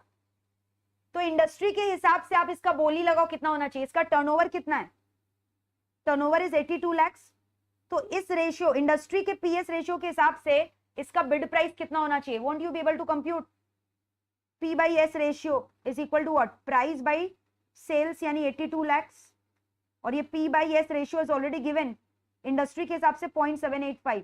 तो इसका प्राइस कितना होना चाहिए था एक्चुअली इंडस्ट्री के हिसाब से, 82 मल्टीप्लाइड बाई 0.785, 64.37 lakhs होना चाहिए था इसका प्राइस इंडस्ट्री के हिसाब से. बट इसका एक्चुअल प्राइस कितना है, एक्चुअल में 62 lakhs मांग रहा है, यानी कम ही मांग रहा है. It's a good deal. Repeating it again. सबसे पहले मैंने निकाला इसका PS रेशियो कितना है XY लिमिटेड का. तो आप PS रेशियो कैसे निकालोगे, जितना प्राइस वो मांग रहा है बंदा 62 डिवाइड बाई सेल, उसका सेल दिया हुआ 82 लाख है, तो 62 बाई मैंने 82 किया, किया ना 62/82, तो मेरा पीएस रेशियो कितना है 0.76 उसके हिसाब से। तो अगर इसका पीएस रेशियो 0.76 है तो इंडस्ट्री में इसका पोजीशन कहां पे है, किसके बीच में, चेक करो। इंडस्ट्री के सारे पीएस रेशियो दिए हुए ना इतने सारे, तो आप देखो 0.76 तो कहीं आ नहीं रहा है, लेकिन 0.76 8th और 9th पोजीशन के बीच में तो आएगा। तो जिस बंदे का 8th पोजीशन है उसका पीएस 0.85 है, और जिस बंदे का पोजीशन 9th है, टॉप 9th फर्म, उसका 0.72 है, तो ये दोनों के बीच में। तो इसका इंडस्ट्री के हिसाब से पीएस कितना होना चाहिए, एवरेज निकाल लो, 0.85 प्लस 0.72 डिवाइडेड बाई 2 कितना आया, एवरेज कितना आया, इतना आया ना 0.785, 0.76 या 0.785 व्हाटएवर, नहीं कितना आया था, एवरेज कितना है, एवरेज 0.85 प्लस 0.72 डिवाइड बाई 2 कितना आ रहा है, 0.785 आया ना, 0.785 इंडस्ट्री के हिसाब से। लिखो industries average, please write it down, note 3, industry average PS ratio equal to, industry average PS ratio equal to according to the position of this firm, bracket में लिखो according to the position of this firm, according to the position of this firm which is lying somewhere between 8th and 9th position, according to the position of this firm which is lying somewhere between 8th and 9th position, which is lying somewhere between 8th and 9th position। तो average कितना होगा 8th और 9th, 0.85 plus 0.72 divide by 2, 0.85 0.85 plus 0.72 divided by 2 कितना आया, divide करके कितना आया 0.785, ठीक है। तो लिखो as per industry PS ratio of XY limited, as per industry PS ratio of XY limited should be 0.785, है ना। इंडस्ट्री के हिसाब से इसका पीएस रेशियो इतना होना चाहिए XY लिमिटेड का, as per industry PS ratio of XY limited should be 0.785। फिर लिखो turnover of XYZ limited is equal to 82 lakh, so price should be, तो प्राइस कितना आना चाहिए, रेशियो से नहीं निकाल लोगे फॉर्मूला में पुट करके, P/S रेशियो, प्राइस कितना आएगा, so price should be what, P/S ratio, sales is given ना 82 लाख एंड रेशियो 0.785, तो प्राइस कितना आएगा 82 into 0.785, price should be 64.37 lakhs। So as per industry price इतना होना चाहिए इसका AB लिमिटेड का। However the XYZ limited, however XY limited company has quoted a lower price than this, उन्होंने तो लोअर प्राइस कोट किया 62 lakh. However, XY Limited has quoted a lower price than this. XY Limited has quoted a lower price than this. Lower price quote किया है, 62 lakh quote किया है ना। So this is a good deal.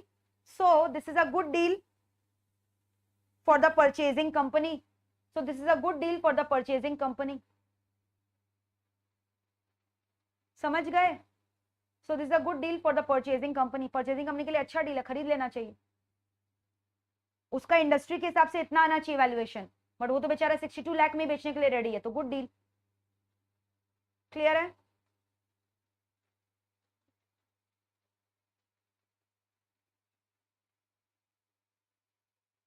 Are we through with this concept?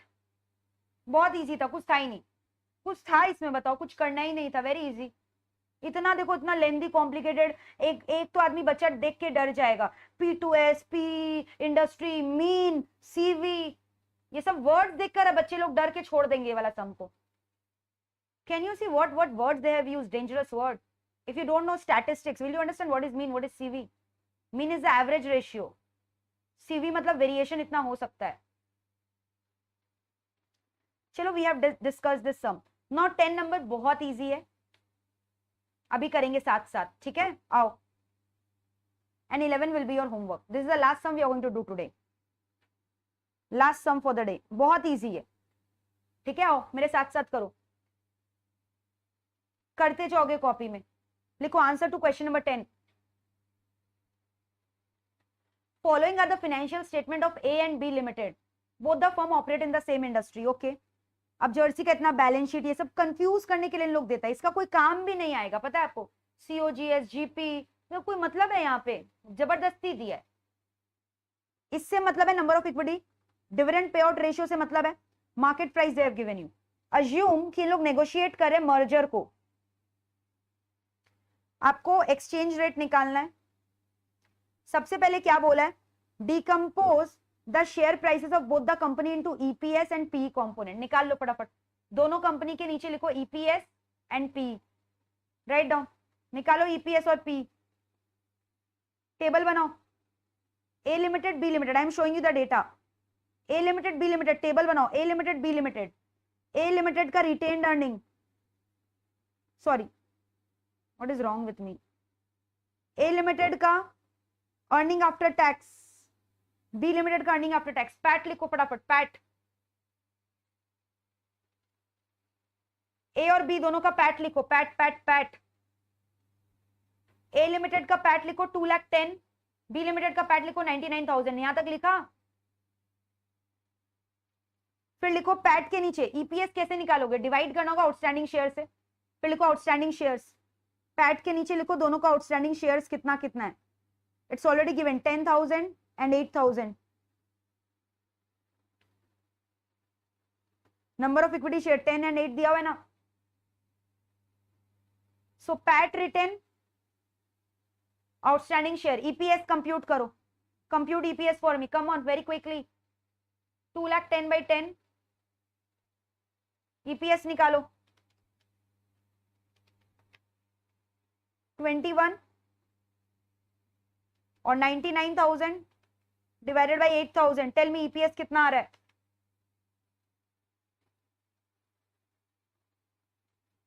Check कर लेना EPS सही है कि नहीं। ईपीएस निकल गया। Next they asked you to find out the P ratio. P ratio निकालना है कि क्या निकालना है, व्हाट दे आस्क्ड यू। हाँ पी रेशियो निकालना है। नीचे लिखो market price given in the sum 400, 150। Market price दिया हुआ है ना, देखो 400 and 150। Please find out P ratio for me.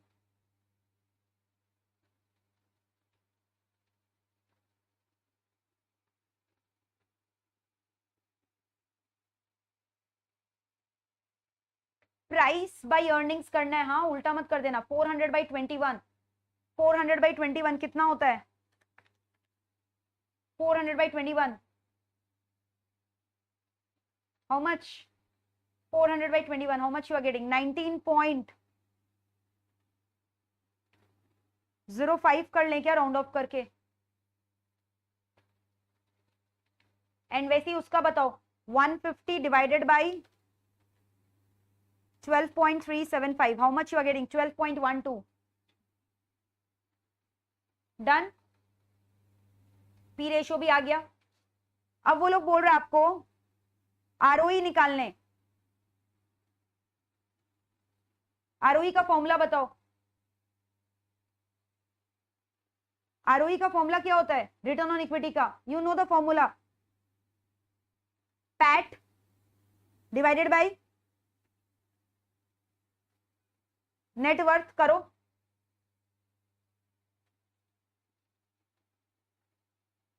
PAT 2,10,000 दिया हुआ है, इसका नेटवर्थ कितना होगा, वो बैलेंस शीट से निकालो, बताओ नेटवर्थ।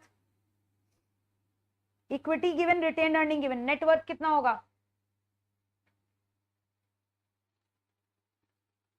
आरओई क्या होगा, प्रॉफिट अवेलेबल फॉर इक्विटी ना, तो यहाँ प्रेफरेंस ये सब तो है नहीं, तो पैट डिवाइडेड बाय इक्विटी, जितना इन्वेस्ट किया। इक्विटी मतलब क्या होगी आपका, equity plus retained earning, net worth है ना, दैट इज 10 + 12।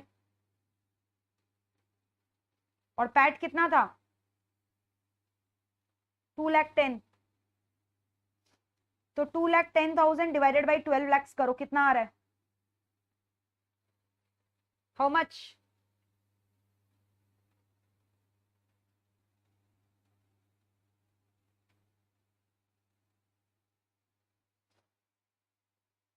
$17.5। उसका भी निकाल के दो मुझे। उसका इक्विटी 8 लाख है, रिटेन अर्निंग नहीं दिया हुआ है, और उसका अर्निंग्स कितना है? 99। सो 99 बाई 8 lakhs कितना हो रहा है? How much? 12.375%, यानी 12.38%। डन। आरओई भी निकल गया मेरा।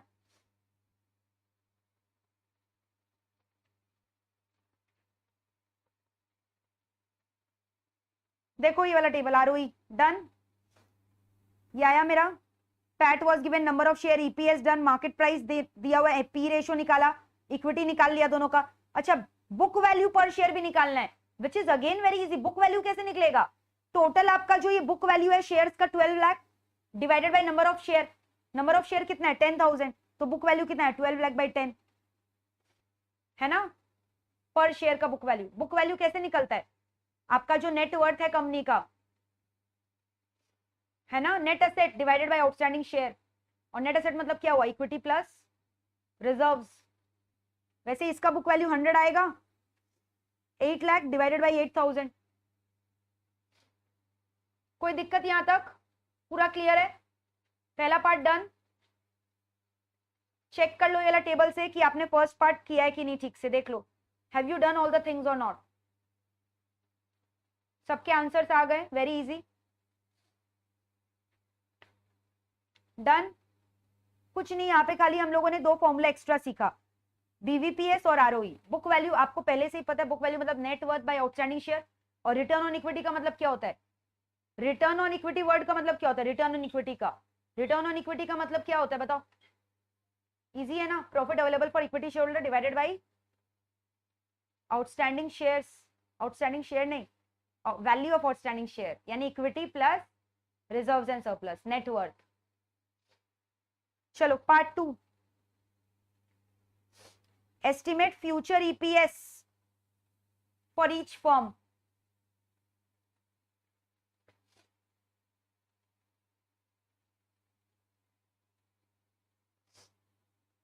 They are asking you to find out the growth rate also. तो देखो growth rate B into R करके निकल जाएगा। डीपी रेशियो दिया हुआ है दोनों कंपनी का। रिटर्न ऑन इक्विटी कितना है? अभी निकाला ना रिटर्न ऑन इक्विटी, कितना कितना आया? सो यू नो ग्रोथ का फॉर्मूला B इंटू आर होता है, कर लो। But this time they have given you dividend ratio is 40, तो B कितना होगा? रिटेंशन रेशियो 60 होगा ना, 60%। और इसका आरओई कितना आया था? आरओई कितना आया था इस फर्म का? What was ROE for this firm? 17.5, right? तो ग्रोथ आ गया ना।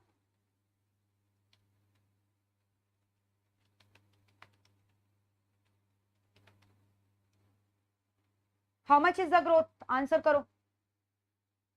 10.5%, वेरी गुड। 10.5% ग्रोथ आया। Have you followed it? लिखो part number 2, growth rate for A limited equal to B into R, G equal to B into R. और B कैसे निकाला? B कैसे निकाला? 100 माइनस 40% ना, 40% डिविडेंड पे आउट रेशियो है, तो रिटेंशन रेशियो कितना होगा? 60% ना। रिटेंशन रेशियो कितना होगा? 60%। तो 60% multiplied by return on equity already निकला हुआ है मेरा। रिटर्न ऑन इक्विटी इसका मैंने ऑलरेडी निकाल रखा है 17.5। So multiply 17.5 into retention ratio which is how much? 60%। तो ग्रोथ रेट मेरा 10.5% आया, है ना? वैसे उसका भी, बी लिमिटेड का भी ग्रोथ रेट निकाल लो, दोनों का ग्रोथ रेट निकाल लो। देखो ये आ रहा है क्या? इसका 10.5 आया और इसका 4.95 आ रहा है क्या? चेक कर लो।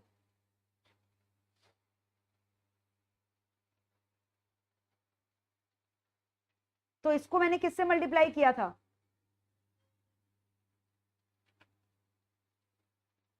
17.5 से। और इसको मैंने इससे किससे मल्टीप्लाई किया था? 12.375 से।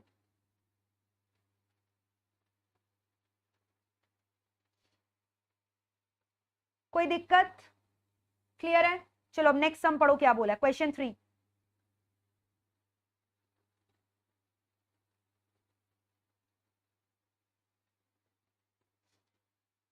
A Limited estimates intrinsic value of B's equity share would be 200 per share. A Limited acquiring company है, B Limited टारगेट कंपनी है, बोल रहा है कि वो 200 रुपया का एस्टिमेट करे उसका valuation. You are required to develop a range of justifiable equity share, swap ratio निकालना है जो A Limited B Limited को देगा, ठीक है। तो कौन सा जस्टिफाइबल एक्सचेंज रेशियो आपको लेना चाहिए वो पूछ रहा है। तो अगर हम लोग मार्केट प्राइस के बेसिस में निकालते हैं तो क्या होगा बताओ? मार्केट प्राइस दिया हुआ था ना दोनों का, बी लिमिटेड यानी 150, ए लिमिटेड यानी 400। Justifiable swap ratio should be based on market price. तो 150 टारगेट कंपनी का मार्केट प्राइस है, 400 एक्वायरिंग कंपनी का है, तो 150 बाई 400 किया, इतना आया। लेकिन यहां पे क्या बोला, एक्वायरिंग कंपनी रेडी है पे करने के लिए 200 रुपया, उसको लग रहा है 200 रुपया इसका वैल्यूएशन है। ये सम नंबर 1 की तरह ही तो हो रहा है। वो बोल रहा है मुझे लग रहा है इसका वैल्यूएशन 200 रुपया है कि नहीं? तो अगर 200 रुपया के हिसाब से वैल्यूएशन करोगे तब कितना आएगा? इतना आएगा। तो दोनों एक्सचेंज रेशियो निकाल लो। If the exchange ratio is based on the current market price of the share, then the swap ratio will be 150 by 400।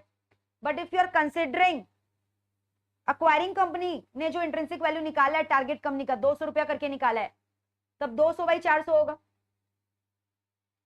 ठीक है। तो आपको क्या लगता है कौन सा रेशियो फायदेमंद रहेगा, किस रेशियो को लेना चाहिए? आप चेक करो दोनों कंपनी में किसका पी रेशियो, ईपीएस, अर्निंग्स किसका ज्यादा है। अगर टारगेट कंपनी का अर्निंग ज्यादा है तब तो कौन सा रेशियो लेना चाहिए? ये वाला। लेकिन अगर एक्वायरिंग कंपनी का पी रेशियो, अर्निंग सब कुछ ज्यादा है तब ये वाला रेशियो लेना चाहिए। Lower swap ratio should be considered. तो यहां आप देखो एक्वायरिंग कंपनी का पी रेशियो सब कुछ ज्यादा है, एक्वायरिंग कंपनी का आरओई ज्यादा है, एक्वायरिंग कंपनी का पी रेशियो ज्यादा है, तो एक्वायरिंग कंपनी ज्यादा पावरफुल है ना, so go for a lower swap ratio, ठीक है। So that is why we will consider a lower swap ratio, we will be considering a lower swap ratio, ठीक है। तो यहां पे लिख लो lower swap ratio should be considered. आप स्वैप रेशियो दो बेसिस पे निकाल सकते हो, मार्केट प्राइस पे या फिर जितना ए लिमिटेड ने वैल्यूएशन किया बी लिमिटेड का उस बेसिस पे। So since A limited is a higher EPS, तो लोअर लिमिट वाला स्वैप रेशियो को आपको एक्सपेक्ट करना चाहिए, ठीक है। नेक्स्ट पढ़ो सम नंबर 4 में क्या बोल रहा है, कैलकुलेट पोस्ट मर्जर ईपीएस। ये लोग अपना ही एक्सचेंज रेशियो बता दिया आपको, इस एक्सचेंज रेशियो के बेसिस पे आपको पोस्ट मर्जर ईपीएस निकालना है। So very simple, they have given you this exchange ratio 0.4:1, तो निकाल लो। You know the formula of post merger EPS, निकाल लो। दोनों का पैट मिला लो, 210 प्लस 99 है ना, 210 प्लस 99, और आउटस्टैंडिंग शेयर्स कितना होगा बताओ?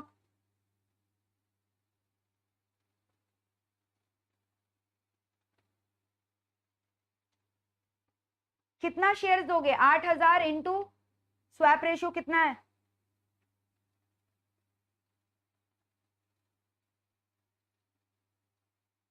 0.4। सो 8000 मल्टीप्लाइड बाई 0.4 कितना हुआ?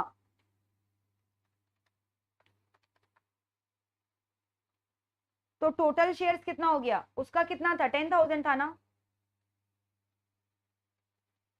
तो टोटल आउटस्टैंडिंग कितना हो गया? प्लस 10,000, 13,200। और कंबाइंड अर्निंग्स कितना होगा देख लो। So can you see outstanding share combined इतना हो गया। कंबाइंड अर्निंग्स देख रहे हो 210 प्लस 99, और शेयर्स कितना आ रहा है? 13,200। तो कंबाइंड बाय ये करोगे ये आएगा ना 23.41। कोई डाउट? 23.41 डन। अब याद है लास्ट क्लास हम लोगों ने निकाला था ईपीएस कंपेयर करके, pre merger post merger addition हुआ है कि डाइल्यूशन हुआ है, तो वही निकाल लो। याद है मैंने आपको इक्विवेलेंट ईपीएस निकालना सिखाया था टारगेट कंपनी का. Can you find out equivalent EPS of B limited here? बताओ इक्विवेलेंट ईपीएस बी लिमिटेड का कितना होगा? Multiply it with the swap ratio 23.41 multiplied by swap ratio कितना 0.4 9.364 आएगा, है ना. तो आओ इधर देखते हैं.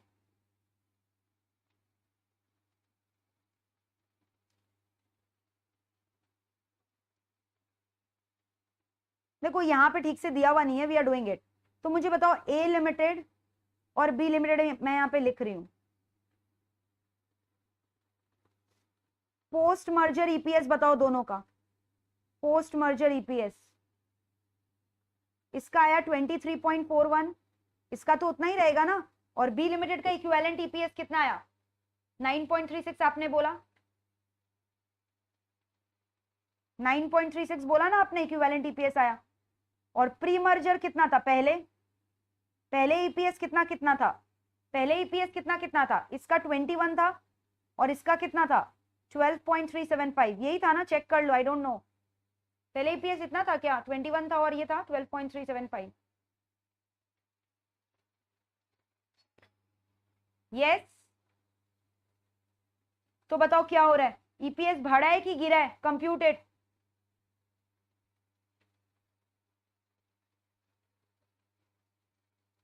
इसका ईपीएस एक्रीशन हुआ है 23.41 माइनस 21 कितना हुआ? 2.41 से बढ़ गया ना इसका ईपीएस ए लिमिटेड का. और बी लिमिटेड का कितने से बढ़ा? बी लिमिटेड का फॉल हो गया. उसका बेचारी का प्री मर्जर ज्यादा था तो उसका डाइल्यूशन हो गया ईपीएस का. जब बढ़ता है एक्रीशन, जब गिरता है डाइल्यूशन. तो 12.375 माइनस 9.36 इतना, तो ये नेगेटिव हुआ ना. क्लियर है?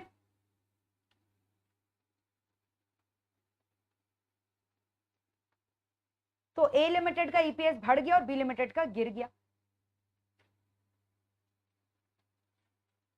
कोई दिक्कत? नेक्स्ट देखो क्या बोला है.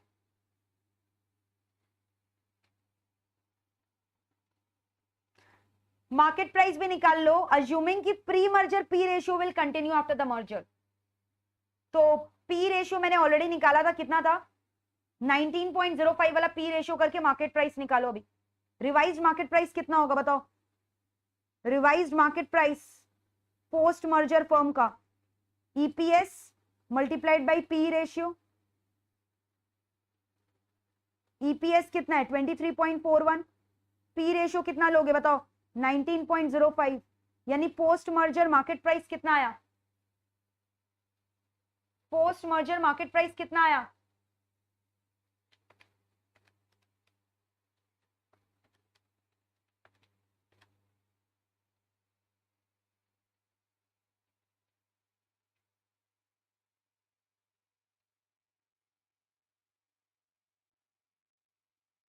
How much? 446 लिख ले अप्रोक्सीमेटली. तो ये एमपीएस किसके लिए हो गया बताओ? अब दोनों लिखो, ए लिमिटेड बी लिमिटेड लिखो दोनों का पोस्ट मर्जर एमपीएस. इसका हो गया 446 और इसका इक्विवेलेंट निकालो 446. कभी भी स्वैप रेशियो से मल्टीप्लाई करना मत भूलना. स्वैप रेशियो कितना है? 0.4 है ना. कितना आ रहा है? मल्टीप्लाई करो. How much? 178.40 है ना. और प्री मर्जर एमपीएस कितना है? दोनों का मार्केट प्राइस पहले कितना कितना था देख लो ऊपर में. 400 और 150 था. तो दोनों का ही शायद मार्केट प्राइस मुझे लग रहा है बढ़ गया है ना. मार्केट प्राइस एक्रीशन हुआ है 46 रुपीज और इसका कितना?